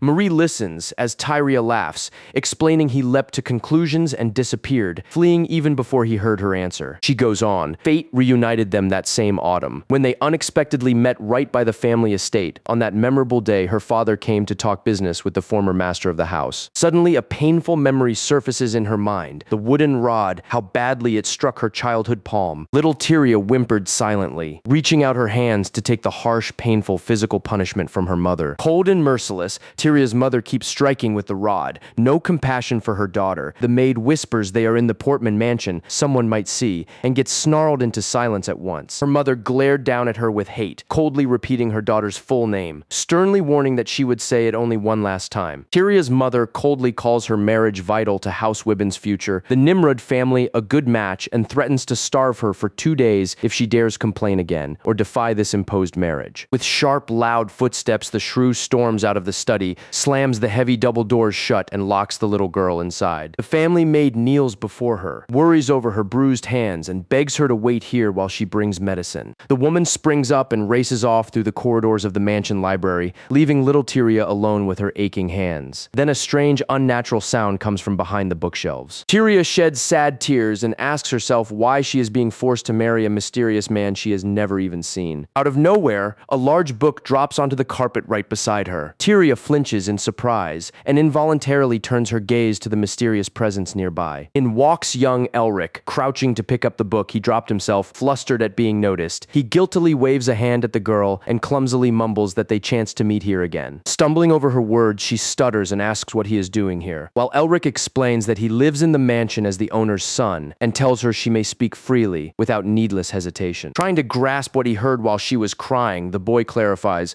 whom are they actually making her marry? Sighing painfully, she admits it is not her own wish at all, an imposed duty meant to save the fate of her traditional noble family. Seeing the suffering pulsing clearly in her eyes, young Elric asks her outright whether she wants him to do something to ease things for her. He holds out his hand and insists that if she does not want such a fate, he will certainly find a way for her never to marry that man. Her eyes sparkle, cheeks flushed red, won over by his fearless manner. Marie squeals in delight at the tale, and Tyria teases, asking Marie whether she knows where he took her that day. Boundless curiosity and a wide grin on her face, the maid impatiently presses to learn where the young master led Tyria in that memorable moment. Elric's childhood friends eye the little girl he brought along and note, impressed, how incredibly beautiful she is. Elric raises a proud thumb, vowing he never lied about his new companion's beauty. They tease him. She is the very one who rejected him, and the boy yells in vexation that he never got an answer. Tyria laughs warmly and sincerely at that comical situation,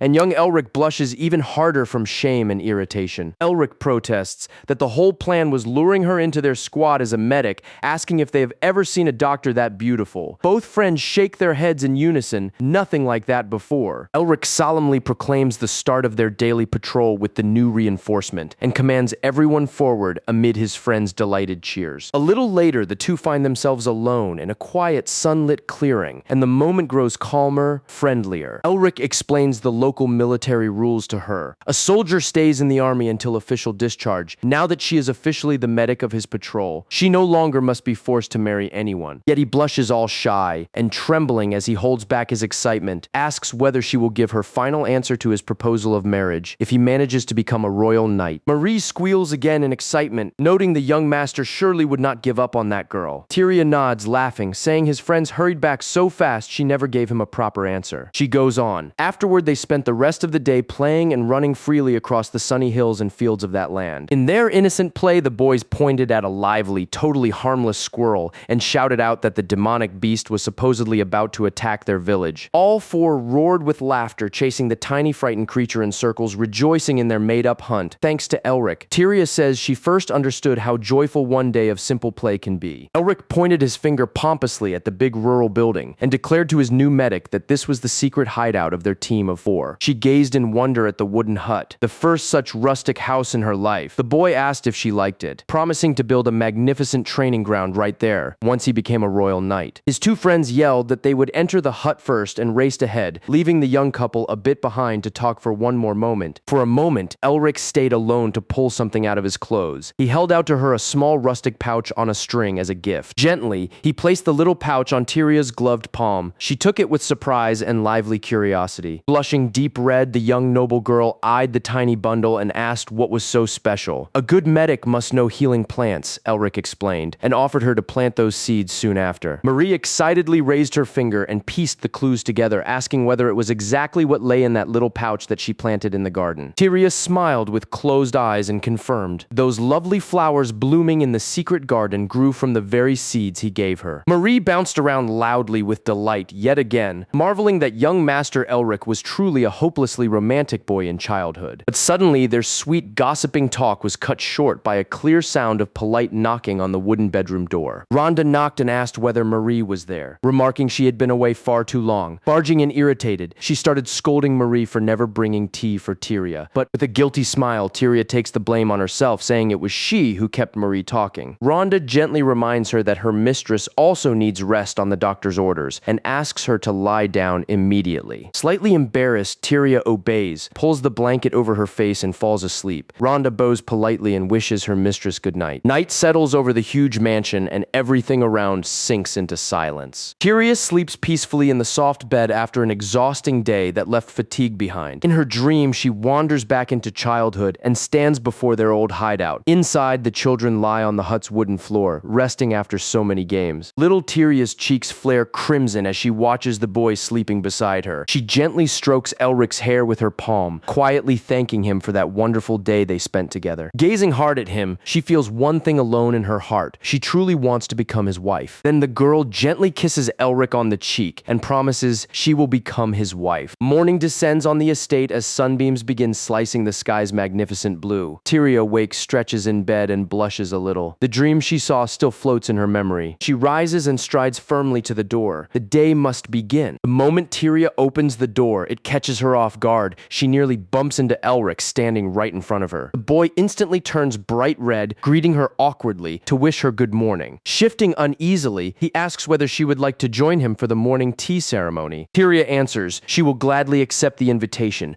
but asks him to wait a little. She is not dressed yet. Elric smiles with huge relief and tells her she may take all the time she needs to get dressed. Before closing the door, she adds that she would like to make a small request of him. Blushing with embarrassment, Tyria asks whether he could start calling her his wife. The boy falls completely speechless, palm resting on his head. He tries to digest what he heard. He blossoms into a tender smile in return, saying he will be waiting for his dear wife. Tyria shines with happiness and joyfully agrees to his gentle reply. Soon, 2 hot cups of tea are set on the table for the couple. Elric asks whether his wife usually reads the newspaper, and she explains she has to follow global news. With a note of alarm, she adds that the country of Chivor has finally fallen to the Western Empire. Elric cannot help thinking this is the very place where he once fought, back when he was still a mercenary. Suddenly, he leans in closer, offering to read the news together until they are nearly right up against each other. Reading about the fall of a place that held out so long, the young man suddenly turns pensive. Both instantly feel how physically close they are, and awkward embarrassment washes over them. He quickly pulls back, apologizing for accidentally ending up far too close. The pair freezes in an awkward silence, and neither dares to look at the other. Elric tries to distract attention from his nervousness, but his face stays bright red anyway. Tyria steals a quick sideways glance at him and feels her heart beating much faster. She gives the faintest smile as his adorable reaction to the situation melts her right down to her fingertips. Gathering her courage, Tyria slowly leans toward him with her eyes closed. Her move stuns Elric, and he lets himself drown fully in the romantic moment without any hesitation. Suddenly, Marie bursts into the room shouting that another invitation to the royal banquet has arrived. The guy chokes terribly on his tea in fright, while Tyria hides behind the newspaper. Marie looks at the two and grows utterly embarrassed, realizing she walked in at such an ill-timed moment. Outside the estate, the sunny day keeps flowing quietly, without any new big surprises. Later, the pair walk side by side through the elegant corridors of the huge mansion. Elric looks over the invitation letter with a smile, unable to believe they actually received it. Tyria says he is a true noble now, but the young man replies that somehow it leaves him uneasy. He admits his family used the situation to push her into agreeing to this forced arrangement. Tyria puts a hand on her chest and says there is one important thing she has not told him yet. Hearing this sudden statement from his wife, Elric freezes, way too stunned and thrown off balance. Red with shame, Tyria solemnly swears it was all her own will and the marriage was never unwanted. Elric asks if that means she truly wanted to wed him. Shy as a girl, she softly answers yes. Utterly flustered, Tyria nudges him on. Come on, go get ready already, for the carriage ride to the palace will take days. Elric cuts her off sharply, growing even more confused. Were you seriously planning to ride in a carriage all the way to the palace itself? She whirls around, completely lost. How else, she asks, could they possibly get anywhere? Before long, the two arrive at Wibbon Station, covered in winter snow. The couple waits on the platform, bundled up in warm clothes as steam billows from the giant locomotive. Tyria freezes in awe and asks whether that giant chunk of iron really moves all by itself. A little awkwardly, she admits all her travels were always made by carriage. Elric smiles and tells her it is going to blow her away, since the train covers the trip in mere hours. He courteously invites her into the car, and she only nods, still completely overwhelmed. Somewhere nearby, a conductor appears, walks up to their compartment, and politely asks if everything is fine. Elric calmly replies all is fine. It is simply his wife's first train ride. Laying a gentle hand on her shoulder to to ease the tension, he whispers she has nothing to fear while he is near. Suddenly, out of nowhere, the train lets out an incredibly loud steam whistle and rushes off down the rails. Tyria flinches at the deafening thunder. Fear grips her inside the car and she trembles as though about to collapse from sheer fright. In despair, she asks whether they should not just go back to the carriage, but he only laughs, explaining it is nothing but steam. The journey continues. The grand locomotive races on, slicing through gorgeous snowy plains. Elric catches his wife's gaze and nudges her to look out the window, at least for a moment. Tyria draws back the curtain in the compartment to see what lies outside beside the speeding train. The scenery outside enchants her, while Elric watches her with a warm smile. Before her stunned eyes spreads a captivating, bright, and totally natural landscape. Tyria cannot hold it in. A joyful breath bursts free of her, as if she drank in all that beauty with a huge smile across her face. Elric asks what she thinks of it, noting that this view is nothing like the one you see from a carriage window. She gladly agrees with her husband,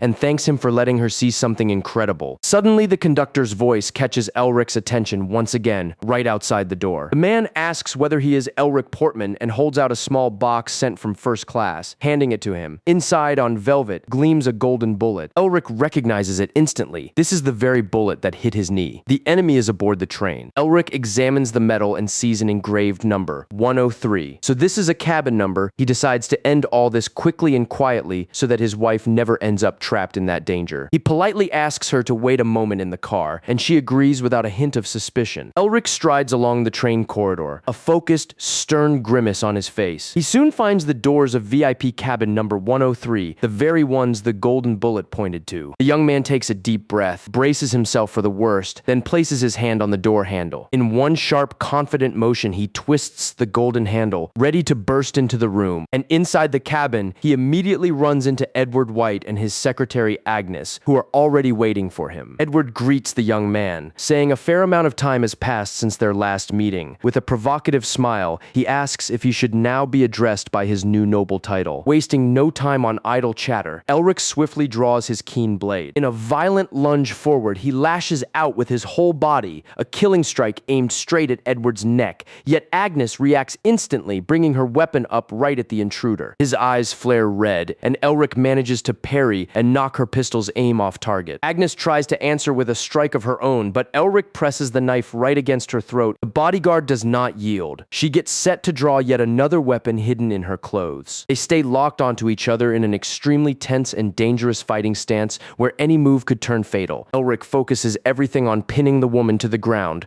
while she stares back with an icy, ferociously angry glare. Seeing the situation rapidly slipping out of control, Edward desperately yells for them both to stop. He orders Agnes to stand down before the legendary sword demon, one of the continent's strongest. Edward begs Elric to pull the blade from his secretary's throat, a dear friend and elite gunner. He warns, even if Elric slits her throat right now, she will still fire 3 shots before her last breath dies out. Elric receives Edward's words with utmost seriousness. Through red eyes, he coldly reads the situation like a verdict. For a moment, he imagines what the clash would look like if he really did decide to attack and cut the mysterious woman's throat, and immediately understands, even if he won, he would still take several point-blank shots. The young man realizes that taking such grave wounds right now is too great a risk for his current plans. Elric accepts his opponent's logic and decides to pull back rather than court a needless fight that would hurt both sides regardless. With one sharp motion, he pulls the blade away from the guard's throat, and she finally gets a gulp of relief. Elric puts his weapon back into its sheath and notes that it would have been a pointless skirmish, costing both sides losses. Agnes quietly takes a few steps back, once again standing beside her boss on the couch. Edward praises him for the smart choice, making clear he will grant him exactly 30 minutes of his time to settle everything under that menacing stare. Elric demands that within this time, Edward explain the real reason he lured him to that cabin. As the train races along, the clock ticks ever louder, counting down the seconds before that decisive conversation. Edward goes straight to the point. It is time for the legendary sword demon to lay down his blade forever and leave every battlefield behind. Elric doubts whether he staged all this just for those words, and Edward replies, mere rumors of his disappearance are not enough. The head of the trading group reveals that he wants an official announcement of retirement, issued directly by the warrior himself. Elric is silent for several moments,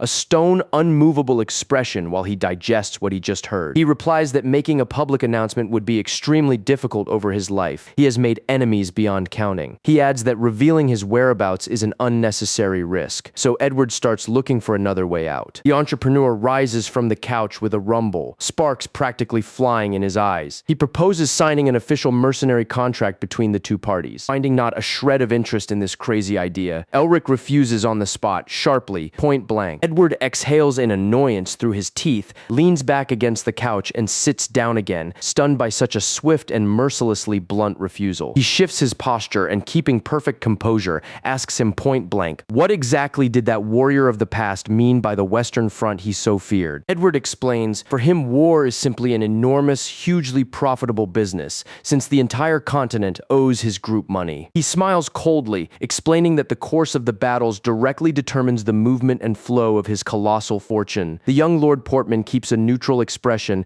and asks what his own life has to do with all these business deals. The businessman says he completely controlled the conflict's finances, except for one single element that turned everything upside down. He points sharply at Elric and declares the legendary warrior was the one unpredictable factor throughout that entire war. Then he insists firmly that Elric poses the greatest threat to his group's affairs, which is exactly why he made this offer. The man slyly smiles and lays out two final options: either formally retire from fighting or come work for him. Elric crosses his arms, a calm, commanding pose, and sits listening to the merchant's brazen offer without saying a word. The young man refuses both options, yet gives a solemn promise: the businessman will never see him on the Western Front again. In a warning tone, Elric politely asks the Duke never to appear before him again, and never to try contacting him in any way. Leaving no room for argument, he turns his back and calmly says he is leaving the cabin. Edward takes on a truly serious, grim tone and answers that for everyone's safety, it is best if he really does keep his promise to the end. He then adds that he treats his own business no less responsibly than Elric cares about the safety and life of his most beloved wife. The young man feels the threat hanging in the air and answers in an even voice.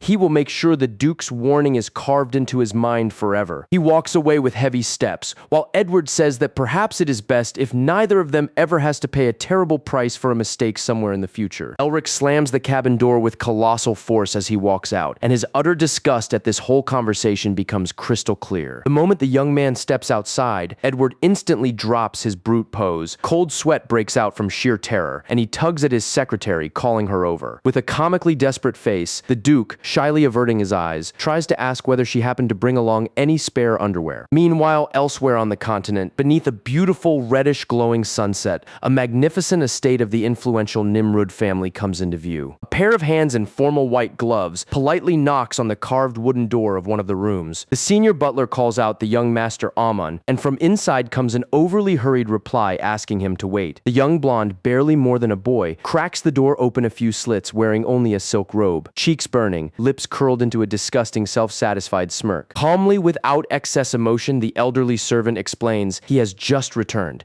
delivering the official measurements for a custom suit to the tailor. Right behind him stands a young maid, utterly disheveled, apologizing through tears, and her appearance draws a venomous, irritated grimace from the butler. He sternly reminds him that touching maids is forbidden to him, but the arrogant youth merely snorts, daring to smirk through his cynicism. He instantly changes the subject and asks excitedly whether the beautiful Tyria will attend the imperial banquet this year, receiving confirmation from the butler. The young master lets out a sinister laugh and orders them to prepare a particularly strong special wine to greet the lady. Ammon begins daydreaming aloud. He pictures that very moment when Tyria finally falls literally right into his invincible, irresistible embrace. The butler shatters the mood by informing him that her husband, Elric Portman, returned several months ago, and genuine shock washes over the young man. Furious, Ammon demands to know how he dares return after vanishing for 10 years, and the butler adds that the couple travels together. Boiling with rage, he raises a finger and orders the butler to find out where Elric is now, so they can keep close watch on him. He declares he must meet his rival in person, and the servant politely bows, accepting his master's order. The young man whispers to himself with pure hatred that he will prove to Elric that he is unworthy of standing beside Tyria. When night falls, the pair finally reaches the main Portman residence, and Tyria remarks how long he has been away. Elric gives a gentle smile and agrees, recalling how, as a child, he spent far more time on her lands than at home. The mistress agrees and suggests stepping inside to rest, staying quite close to her caring husband. Time slips by unnoticed, and a starry night covers the luxurious estate of the Portman family, massive and majestic. Inside the house, a wonderful classical painting hangs on one of the walls. Elric's parents look young and smiling. Tyria finds her husband admiring the painting, and he says in astonishment that he has never seen this beautiful canvas before. She explains with her father-in-law's permission she retrieved the portrait of his parents from the basement because it seems sad to her that such a lovely image should stay hidden away. Elric marvels and asks whether his father really allowed it. Tyria confirms, yes, he agreed after a brief initial bewilderment. The young man falls silent in thought, remembering how strict his father once was. He never even allowed family topics in the past. Blushing, Tyria confesses that her father-in-law even gave them the master bedroom so they could sleep together whenever he returns. Elric, completely bewildered,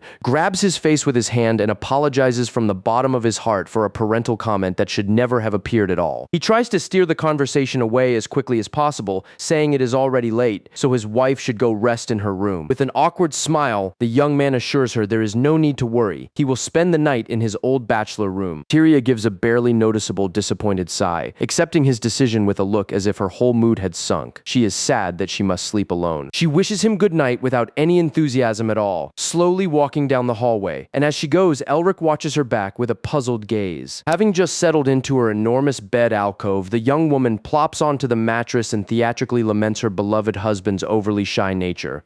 She recalls their recent tender yet bold moments and wonders why he suddenly distanced himself now of all times. In her romantic daydreams, she imagines Elric walking into the room, tall, striking, as if it were a hint after all. The two of them are meant to share one bed. And in her thoughts, she would answer without a shred of doubt. There is nothing wrong at all with a couple sleeping side by side. Jerking back from fantasy into reality, she begins fussing restlessly on the bed, disappointment sinking inside her. Her husband never took a step forward, though she fiercely hoped he would. Suddenly, out of nowhere, an unbelievably loud crash sounds from the hallway, startling the young woman and making her realize the sound came from Elric's room. Tyria worries deeply about what could have happened. In her nightgown, she rushes headlong to her husband's room to check what went wrong. Upon arriving, the maids explain the old bed simply broke apart completely, so the young man lies sprawled on the mattress right on the floor. Sheepish, Elric apologizes for the noise and says he will simply sleep on the couch, but Tyria cuts him off decisively, with a tone one does not back away from. Her face flushes red to the very end, and she offers without hesitation, today they have no other way out. They will have to share one room. Night had swallowed the vast estate whole, and only soft, measured footsteps broke the silence. The heavy wooden doors swung open slowly with a long, drawn-out creak. 3 family portraits stood on the table when the latch clicked loudly in the half-dark room. A maid approached the large bed, clutching an old handsaw. Her gaze was cold and resolute as she raised the rusty saw in front of her. She gripped the wooden handle tighter and whispered that she was doing this for the future of the Portman family. She set to work on the bed itself, carefully sawing at both sides and filling the room with the dull rasp of metal on wood. While beside her, the portrait of the young master stood in silence. A minute later, she was already in the corridor, quietly pulling the door shut behind her and wiping the sweat from her brow. The girl glanced down at the floor beneath her feet and murmured quietly, "Perfect." Suddenly, the young master came around the corner and thanked Marie with a smile for her good work. She bowed obediently in return and wished him good night, and the Lord wished her sweet dreams and walked on. But the moment the master was out of sight, she turned back to the locked door, hiding the saw behind her back. Behind her came a sharp metallic click. The bedroom door had been locked from the outside. The maid with the beast ears smirked slyly, pleased with her little scheme to push the couple together, and so began the first night of their marriage.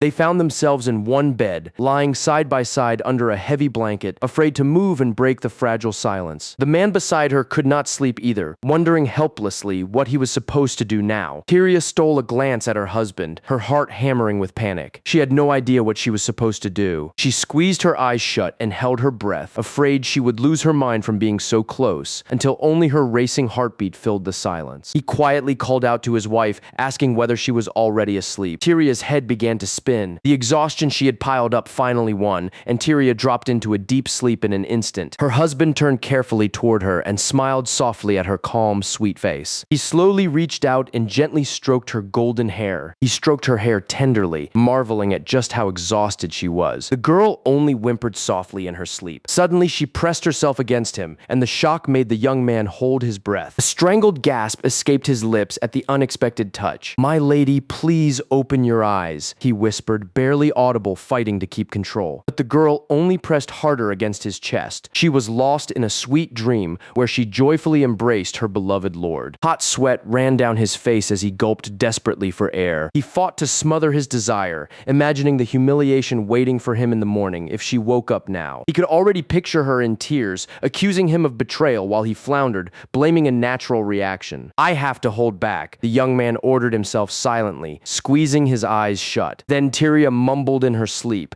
asking him not to touch her there, her hands shifting about and freezing him completely. And when she began to rub gently against him, he cried out helplessly, begging her to stop. Through her sweet dream, the girl could hear the quiet, distressed voice of her lord. Morning greeted the estate with bird song.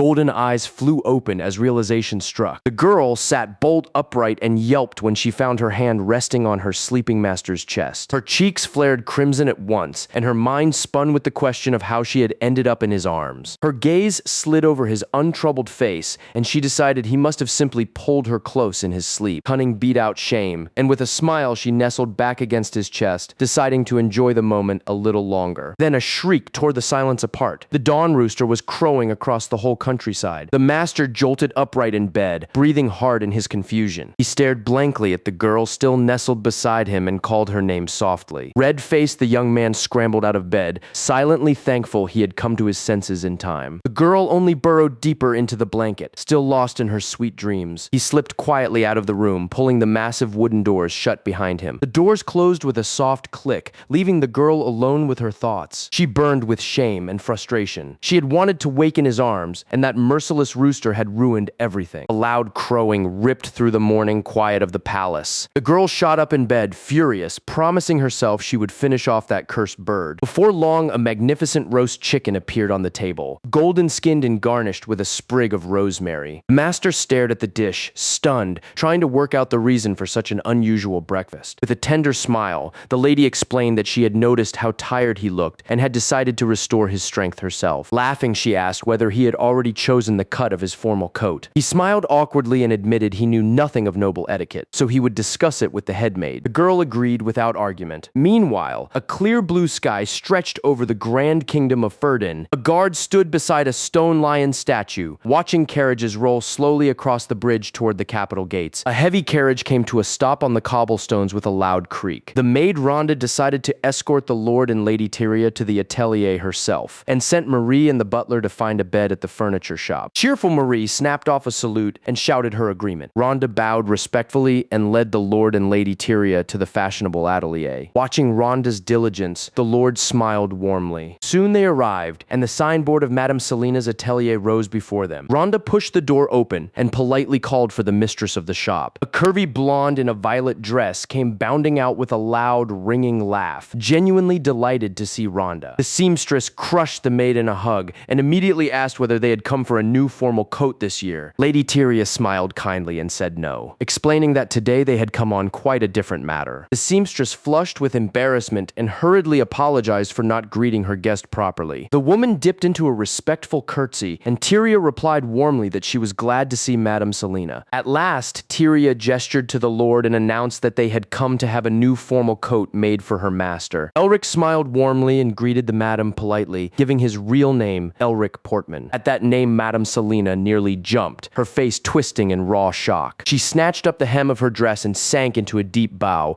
pouring out apologies to Lord Portman. But a cold thought cut in with the harsh truth. Officially, he was not a baron yet. Elric's eyes narrowed dangerously. The maid and the shop owner exchanged confused looks, and the golden-haired girl went pale with sudden fear. The silence was broken by the click of heavy heels. A stranger's voice behind them remarked snidely on the death of Sir Hoban and the strange absence of any news about the inheritance. The man came closer and closer, stamping out every step. He stopped right beside him and leaned into his ear, drawing out his words. "Elric Portman?" He hissed straight into his face, smiling insolently. A predatory smile appeared on Elric's lips. The stranger suggested the young man was going to the banquet to smooth over the misunderstanding and introduce himself to the other nobles. Lord Aemon's voice suddenly cut through the silence as he called out the name Tyria Weibin. Aemon burst into brazen laughter right in Mr. Portman's Portman's face. He mockingly asked whether no one was even going to greet him after such a long separation. Lady Tyria answered only with a tense silence. Then Aemon nodded snidely toward Mr. Portman and invited Tyria to tell him the whole truth. One slow step, and he began to speak his name and Tyria's aloud. He turned with a predatory smile, invoking the unbending laws of the kingdom of Ferdin. Portman froze in shock. Aemon broke into wild laughter as he threw out his last words. The two of them were officially married. It all unfolded inside Madame Selina's elegant atelier, where garments were made for the wealthiest aristocrats in the city. The young beauty Tyria froze on the spot, unable to believe what she had just heard. The matter came down to a strict royal law. If a couple did not consummate their marriage within 10 days of the wedding, it was annulled. Young Lord Elric turned calmly to the others and declared that he knew that family law perfectly well. With a confident smile, he added that this very law was why he had once fled home, since he had wanted nothing more than to break their union. Lord Aemon nodded with satisfaction, then asked slyly whether his opponent had forgotten the special exception in that law. Elric narrowed his eyes cunningly and reminded him that under that clause, the wish of even one spouse takes precedence. He calmly added that his wife Tyria had waited 10 long years for his return. By now, even the greatest fool could work out what her true intentions were. The girl herself stood quietly behind them with her eyes lowered as the tension in the room thickened. Lord Amon narrowed his eyes furiously, barely holding back his rage at losing. The two men closed almost nose to nose, trading barbed smiles and quiet jabs about how badly this would end. At last, Elric broke off the silent duel and turned casually to the mistress of the atelier. He asked the bewildered Madame Selina to recommend a good confectioner nearby, so he could treat his beloved wife. The older woman hurried Lady Tyria toward the door, ordering the maid Molly to bring tea for the young lords at once. Elric held his rival's gaze and suggested they discuss everything without extra eyes on them. The other only snorted with contempt, sneering that he was very curious to hear out a merchant's son who had simply bought himself a noble name. Cups settled onto the table with a soft clink. The men sat facing each other, divided only by a heavy silence. The blonde crossed his legs lazily and asked with disdain what exactly Lord Elric wanted to say. Elric did not circle the point and demanded outright that he stop making advances on his wife. His rival only laughed acidly, reminding him that Elric had run off the day after the wedding and now suddenly wanted to play the husband. He admitted openly that all this time he had been actively courting the abandoned Tyria. Laying a hand on his chest, he declared that next to an irresponsible runaway, he alone was truly worthy of being her husband. He rose, and looking down at his rival, coldly pronounced that Elric Portman simply did not deserve a woman like her. But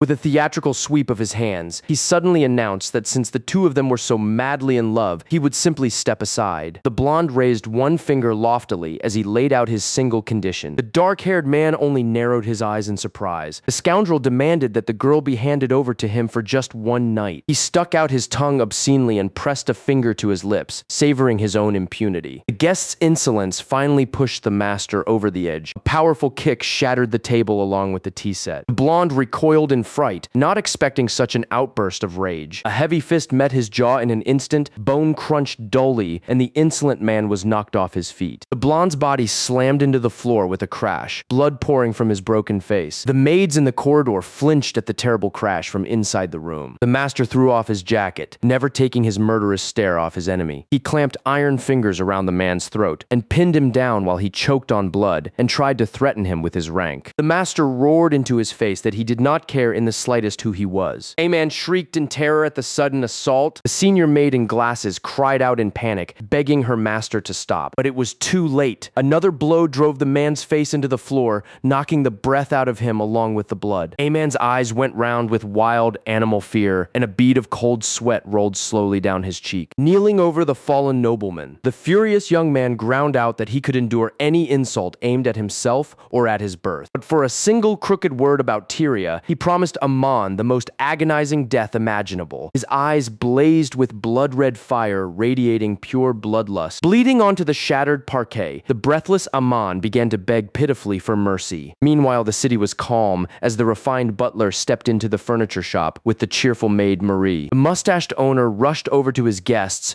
rubbing his hands at the prospect of a good sale. The merchant began praising a luxury bed fit for nobility, so the butler politely asked permission to inspect it himself. The furniture owner agreed eagerly, melting into flattering compliments. But when the butler called Marie over, the girl pulled out a giant battle axe with a sweet smile, shocking the poor merchant completely. The shop owner yelped in confusion for them to wait, but the maid with the cat ears had already swung the axe up over the luxurious bed. With a wild cry, she lunged forward, putting all her strength into the swing. A heavy blow smashed the wood to splinters, turning the expensive bed into a pile of wreckage with a crash. The butler in the monocle remarked calmly that the design was excellent, but the durability was lacking, and the maid agreed wearily. The owner shrieked across the whole room, demanding an explanation for such barbarity, while his guests only sighed guiltily. Instead of excuses, the butler silently held out a tight, heavy pouch of gold. The sight of the coins cured the craftsman's anger at once, and his face melted into a blissful smile as the guest asked about repairs in 2 days. Seeing such generosity, the man assured him fawningly that for an extra fee he could have it all restored that very day. The butler, however, gently noted that he had no objection if the repairs took longer than 2 days. He winked slyly, hinting that there was no need to hurry at all. The trader caught on instantly and offered with a broad smile to finish the work in 3 days, while the maid screamed inwardly at the delay. The butler nodded with satisfaction and asked for the total. A predatory smile crossed the butler's face. His trap had closed and everything was going exactly to plan. In the middle of a cold, starry night, the grim Nimrud estate loomed in all its grandeur. Thick red wine poured in a thin stream into a clear glass. The master of the house set the bottle down on the side table with authority. An elderly nobleman in a house robe sat on a wide couch in a lavish hall with tall, warmly lit windows, gazing thoughtfully at the filled glass. Beyond the huge arched windows, the night wind howled mournfully. He apologized for the sudden late summons, but got straight to business. He had a new contract. This was Count Dalton Nimrud, the master of the estate. The hooded figure standing with its back turned rasped a dry reply, "Give me the name." The mercenary quietly promised to handle it cleanly and without unnecessary noise. The old man took a sip from his glass and finally spoke the name of the target, Elric. Elric Portman, the words rang out in the blood-red darkness like a death sentence. The gray-haired aristocrat said the name Hoban Portman thoughtfully, while a timer counted down the last 10 minutes. Standing in the shadows, the mercenary in the black hood quietly asked about possible dangers. The lord sipped from his glass and ordered him to move as quietly as possible since the target was already close. The assassin headed for the door, reasoning that a sudden death far from home would be the best solution. A sinister smile spread across the old man's face at the thought that this family's ruin would make a splendid spectacle. The mercenary accepted the bloody contract and vanished soundlessly into the cool night. Gripping his glass, the client seethed that he could not kill his enemy himself, but now he meant to take it out on the man's son. He drained the red wine in one gulp.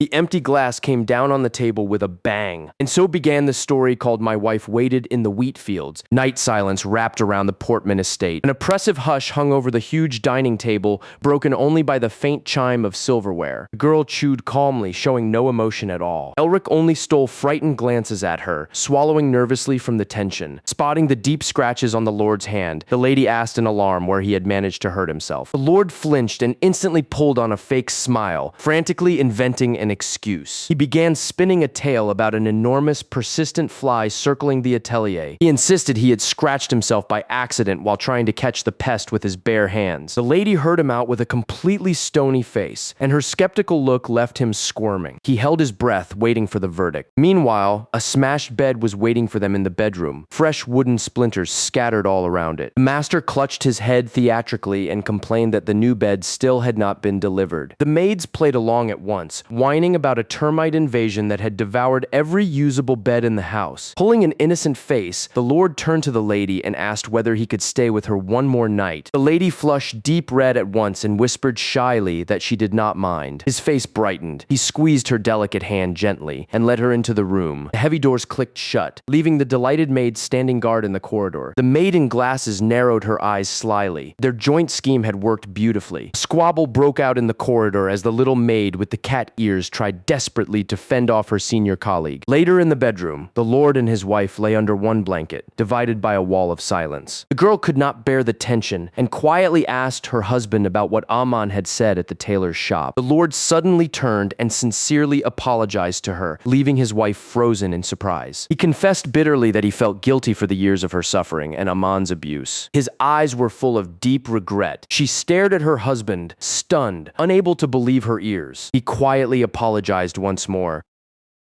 The tears the girl had held back for years finally broke free, and she hid her face helplessly in her hands. Her husband pulled her gently close, smiling warmly for the first time in a long while. He stroked his wife's head tenderly and said quietly that the past could not be undone, but he would give her one promise. He promised that he would never leave her alone again.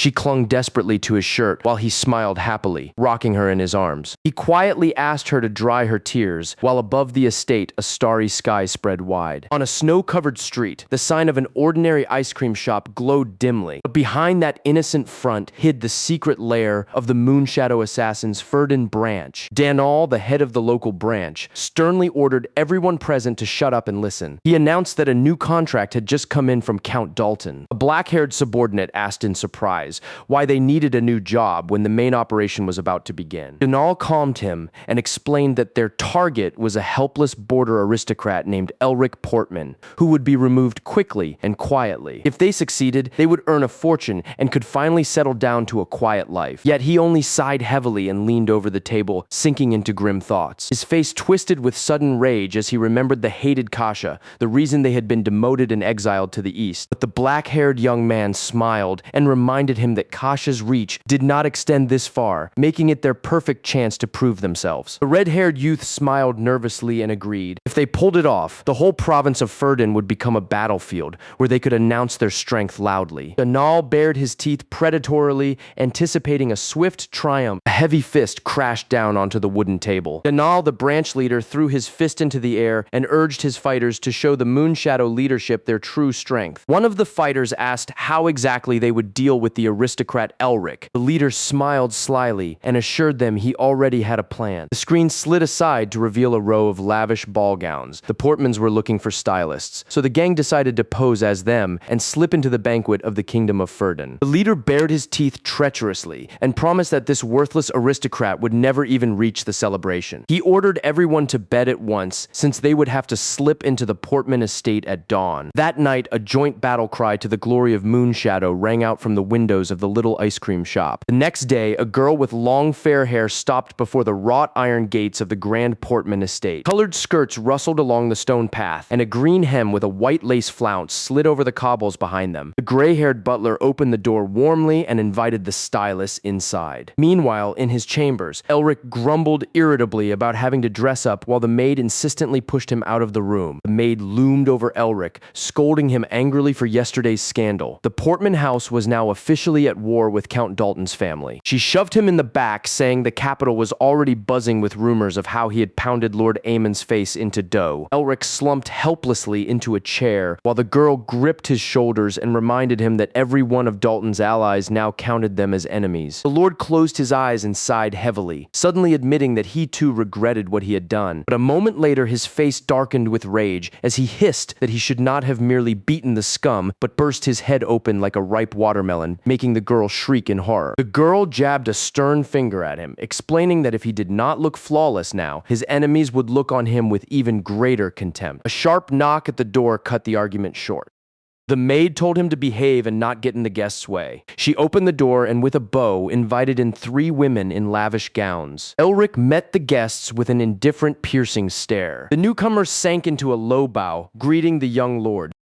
The blonde stylist slowly raised her head, fixing him with a predatory look from under heavy makeup, and quietly whispered his name. It had all begun 4 years earlier, under the cover of a dark, cold night. Back then, the unit was holding the line at the Cheber border defense. Kasha sat calmly beside a tent, wiping down his long sword. He worked slowly and with full focus, undistracted by a single sound. Suddenly, a mysterious figure in a deep hood emerged from the darkness of the camp. The stranger dropped to one knee and offered the warrior an exquisite black sword forged by an Eastern master. Kasha examined the gift in surprise, not understanding the reason for such unexpected generosity. The messenger answered that the weapon was a tribute of respect from the Moonshadow Assassins Guild. Intrigued, Kasha gripped the hilt tight, and the cold steel slid slowly free with a faint ring. The blade was so sharp that the warrior's eyes were reflected clearly in it. Understanding that such a gift would have to be paid for, Kasha asked outright what they wanted from him. The hooded man man asked him never again to interfere in the affairs of the Moonshadow clan. Kasha was genuinely puzzled, since he could not recall ever crossing their path. As the young man walked calmly beside the elderly butler, an angry accusation hung in the air. 5 of their people had already died by his hand. All that was left on the road were the bloodied bodies of enemy spies, and a mission utterly failed. The youth answered coldly that the clash had been unavoidable, and advised them to keep their people away if they disliked it. An insolent smile appeared on his face, and his fingers settled confidently on the sword's hilt. The muscular leader in the black hood bristled, and asked whether he truly wanted a feud with the Moonshadow clan, which was only trying to avoid needless slaughter. An image from the past surfaced in the hero's memory, a child with a scar on one cheek, clutching a sharp stone in his fist. A stranger's hand seized the child roughly by the collar, but the small fist only gripped its weapon tighter. Before leaving, the furious assassin leader turned and advised the young man to remember his words well. Someone's hand was hiding a knife behind their back, and the scene faded slowly into darkness. The scene shifted to a lavish white estate gleaming under a clear daytime sky. A golden-haired beauty in a lavish pink gown bowed gracefully, greeting the master of the estate. But beneath the bright makeup and girlish clothes hid the tense face of Sir Denal, who flinched inwardly at the sight of Lord Elric Portman. Lord Elric sat calmly in a chair before the mirror, and turning asked Denal in surprise what had brought him here, and why he was so dolled up. Denal broke into a cold sweat from the shock, realizing his disguise had failed spectacularly. Denal, in his lavish pink gown, dropped flat onto the floor while his disguised helpers gaped in shock. Recognizing the man seated before him, Denal breathed out his war name in horror, Kasha. The young lord in the chair asked mockingly whether the famous assassin had decided to trade his craft for plain perversion. Pulling a fake smile onto his face, Denal stammered through the cold sweat that they had simply come to meet Lord Elric Portman. The man turned slowly in the luxurious chair and remarked dryly that he was that very Elric Portman. The lord's gaze turned to ice as he asked outright whether they had come for his head this time. Denal begged himself inwardly to stay calm, hoping to slip away quietly before their true intentions were exposed. He tried to wriggle out of it, assuring Lord Portman that they were merely practicing disguise by helping nobles dress. He glanced back at his boys, but they only stared back nervously. Icy steel flashed suddenly. Denal stared in horror at the gleaming blades behind his back. His subordinates shouted that since they had been exposed,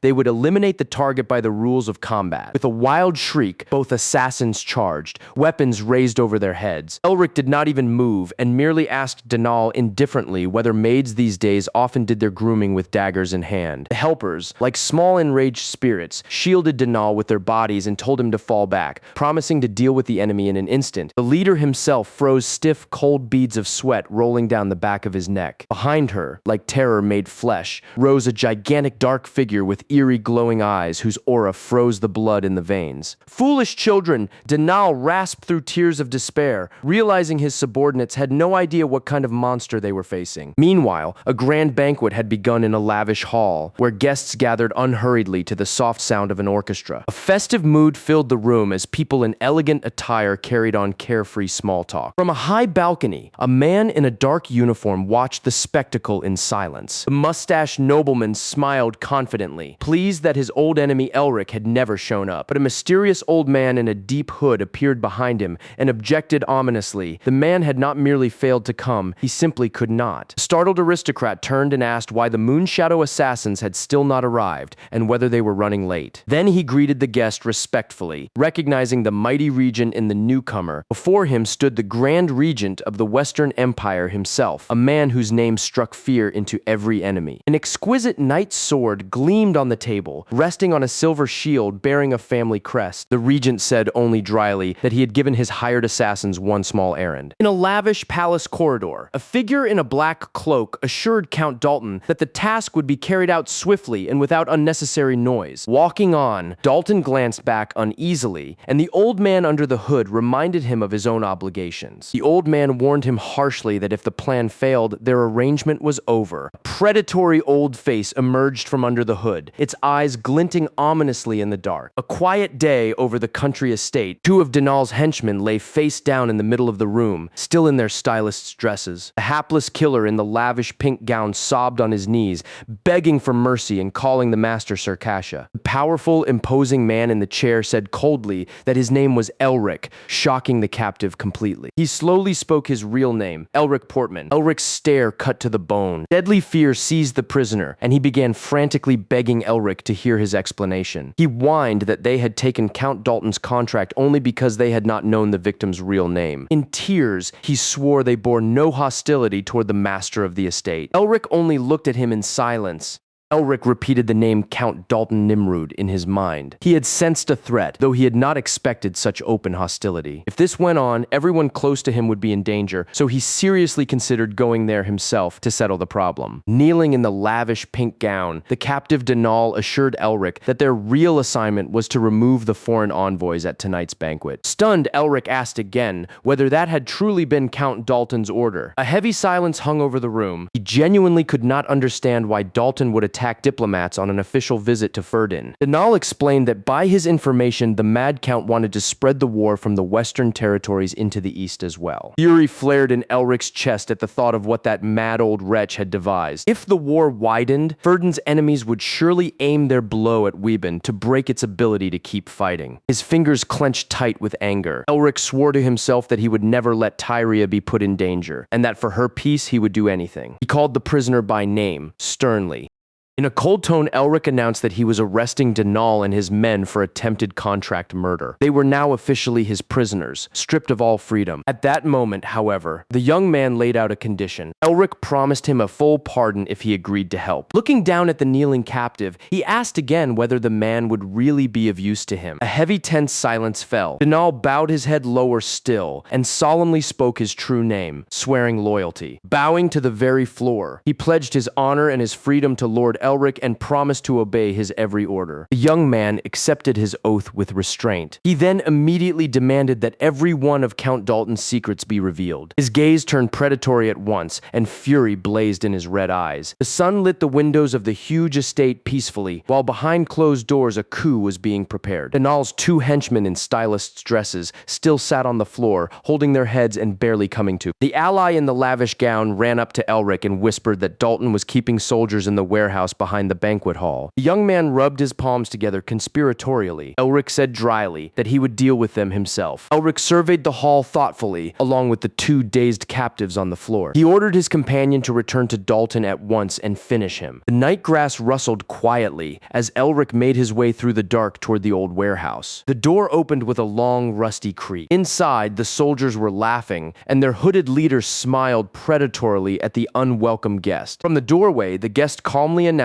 that he carried a message from Count Dalton. He stepped decisively over the threshold and stated dryly that the operation was cancelled, and everyone present was ordered to disperse at once. The brigands exchanged scornful looks and asked how this insolent guest even knew about their mission when they had never heard of any Count Dalton. The young man simply froze in silence, feeling their predatory stares on him. Two of the thugs drew their blades with a clang and mockingly advised the uninvited guest to take off his mask first, since he had exposed himself so foolishly. He only sighed quietly, realizing there would be no settling this peacefully. He turned his back and walked calmly toward the exit. At the door, he stopped and threw an icy look over his shoulder, saying quietly that he had honestly given them a chance to just run. An angry roar rolled through the room as the thugs, enraged by such insolence, shouted the order to finish the upstart at once. A whole crowd with bared swords rushed screaming at their single enemy. The first attacker took a devastating preemptive strike as the blade's blue glow split the darkness of the room. The next enemy was flung back at once by a powerful straight punch to the face. Steel whistled through the air, and the last thug froze in fear as a deadly blade swept over his head. The first blow landed without warning. The masked young man closed the distance in a flash and slammed a spinning blow straight into the first attacker's jaw. The second mercenary tried to strike him from above, but ran into a solid block of iron vambraces. The next instant, the hero's fist drove hard into the man's throat, leaving him choking on his own rasp. A glance back, and his eyes flared red. With a swift leap, he slipped out from under the enemy blades and spun into a furious whirlwind as he fell, sweeping the last mercenaries off their feet. The noise of the fight died away as the last enemy collapsed helplessly to the ground. The young man calmly surveyed the battlefield, where crippled guards groaned among overturned barrels. One of the wounded was still trying to crawl to his sword with trembling fingers. He lowered his mask a little and sighed in disappointment. None of this would have happened if they had simply listened. Count Dalton snapped the the lid of his gold watch shut in fury, cursing the Moonshadow scum for yet another failure. Lord Dalton nervously wiped the sweat from his face, seething at his men's delay. A sudden clang of metal at his very throat made him shriek in fright. A voice from the darkness ordered him to shut up immediately. The Lord turned, and froze before him stood his own mercenary, a huge muscular blonde in a pink woman's dress. Pinned against the balcony railing, Dalton cried out in despair, reminding him of the terms of their deal. The attacker seized the Lord by the collar and answered coldly that circumstances had changed. Dalton asked back in disbelief what could possibly have happened now. Dalton was shaking all over. The blades pressed harder against his throat. He cut his eyes frantically toward his enemy. The giant leaned in close to him. He quietly explained that Sir Elric had tried to win him over, so the entire operation was now completely exposed. Dalton exhaled in shock, unable to believe his ears. Denal made excuses to the Lord, admitting that Sir Elric had cornered him and forced him to give up the secret to escape. The Lord clutched his head in rage, cursing the Portman family for ruining his plans again, and added quietly that they would now have to find another way. Cold sweat broke out on his face. The man turned sharply, agreeing furiously with her words. He froze, weighing his next move, then ordered her to lie low beside him for now. The Lord hissed that he did not care about that bastard Elric, but the foreign envoy had to die tonight. Soon, the two of them moved slowly down the brightly lit palace corridor. Their footsteps echoed loudly off the walls. Suddenly, at the main doors, the guards barked in order to halt.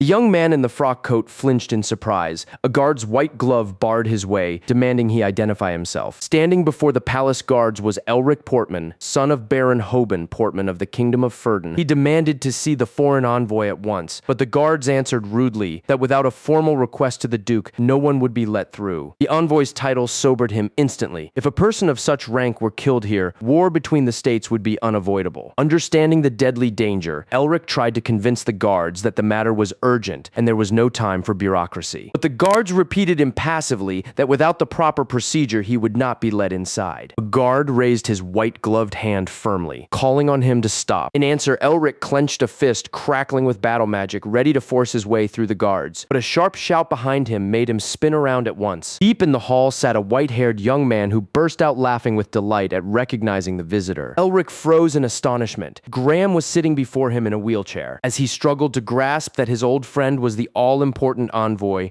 Graham warmly greeted him on their long-awaited reunion. Then his lips spread into a sly smile, and he quietly spoke his friend's true name, the sword demon Kasha. High above, a full moon gleamed coldly, flooding the silent castle where two ghosts of the past had met. Walking the cobbles to the quiet creak of wheels, his companion admitted he had never expected to see his friend in the role of an official envoy. The young man in the wheelchair was simply glad of the trip, since it had finally let him meet his friend face to face. He smiled warmly and asked why his friend had searched for him so desperately today. The young man scratched the back of his head awkwardly, unsure how to explain his panic. They walked on slowly through the silence of the night guard. Their conversation was cut short by a stern, commanding voice, asking why they were still loitering here right before the Emperor's arrival. Both flinched and turned toward the sound in alarm. Before them stood a distinguished gray-haired noble who addressed the envoy by name at once, Sir Elvers Graham. The air turned electric, and Elvers, quickly regaining his composure, greeted Lord Dalton acidly, saying he had hardly hoped for another meeting. The old lord turned to Elric and expressed regret at the circumstances of their meeting, mentioning the trouble his son had caused. Elric cut him off mockingly, calling it an ordinary childish scuffle, and marveled that the man had run straight to his father to complain. He adjusted his collar insolently, showing complete indifference to the nobleman's threats. Elric calmly assured the lord that as long as Sir Graham was with him, he would get inside in time. The young man in the wheelchair smiled faintly while his companion stood silently behind him. The old lord snorted with contempt, hissing that nothing would come of it, and calmly laid out his plan. A brazen attack was being prepared on Duke Elvers Graham. The young man in the wheelchair asked in surprise whether the attacker had been cast as some Elric Portman. The conspirator bared his teeth. By the time the royal guard reached the scene, the Duke would already be a cold corpse. At that very moment, armed guardsmen stepped out of the darkness of the garden. Heavy footsteps rang closer and closer. The old man added cynically that Elric himself would be finished off on the spot as an unwanted witness. He slowly squeezed the gold watch chain. Elric noticed it and glanced sidelong at the soldiers. The captain's face sank into shadow, his eyes glinting predatorily. His fingers slowly closed around a strange silver device on his belt. Suddenly, a voice cut through the night silence. Calling out to Lord Dalton, the elderly nobleman laughed scornfully in the young man's face, advising him to hire a professional writer next time for such cheap theater. The other only put a finger to his temple and answered calmly that even with a hole shot through his head, he would have come up with something far better. He slowly straightened his snow-white cravat, apologizing with a smile for the poor play. The young man added that his guest would certainly like the leading actor. The old man only smiled back arrogantly. Suddenly, the young man's red eyes narrowed, catching a barely audible rustle. A shadow slid soundlessly behind them, right at the back of the unsuspecting old man. A silhouette in a blue hood rose up. Steel claws snapped out with a sharp click. The fair-haired mercenary froze in a fighting stance with sword and sharpened blades, ready to end his victim's life. A flash of steel tore the darkness apart with a swift, merciless strike. A frightened whisper about the Moonshadow assassins ran through the night silence. The young man with the bloody gleam in his eyes smiled with satisfaction and said that those boys really did know their business.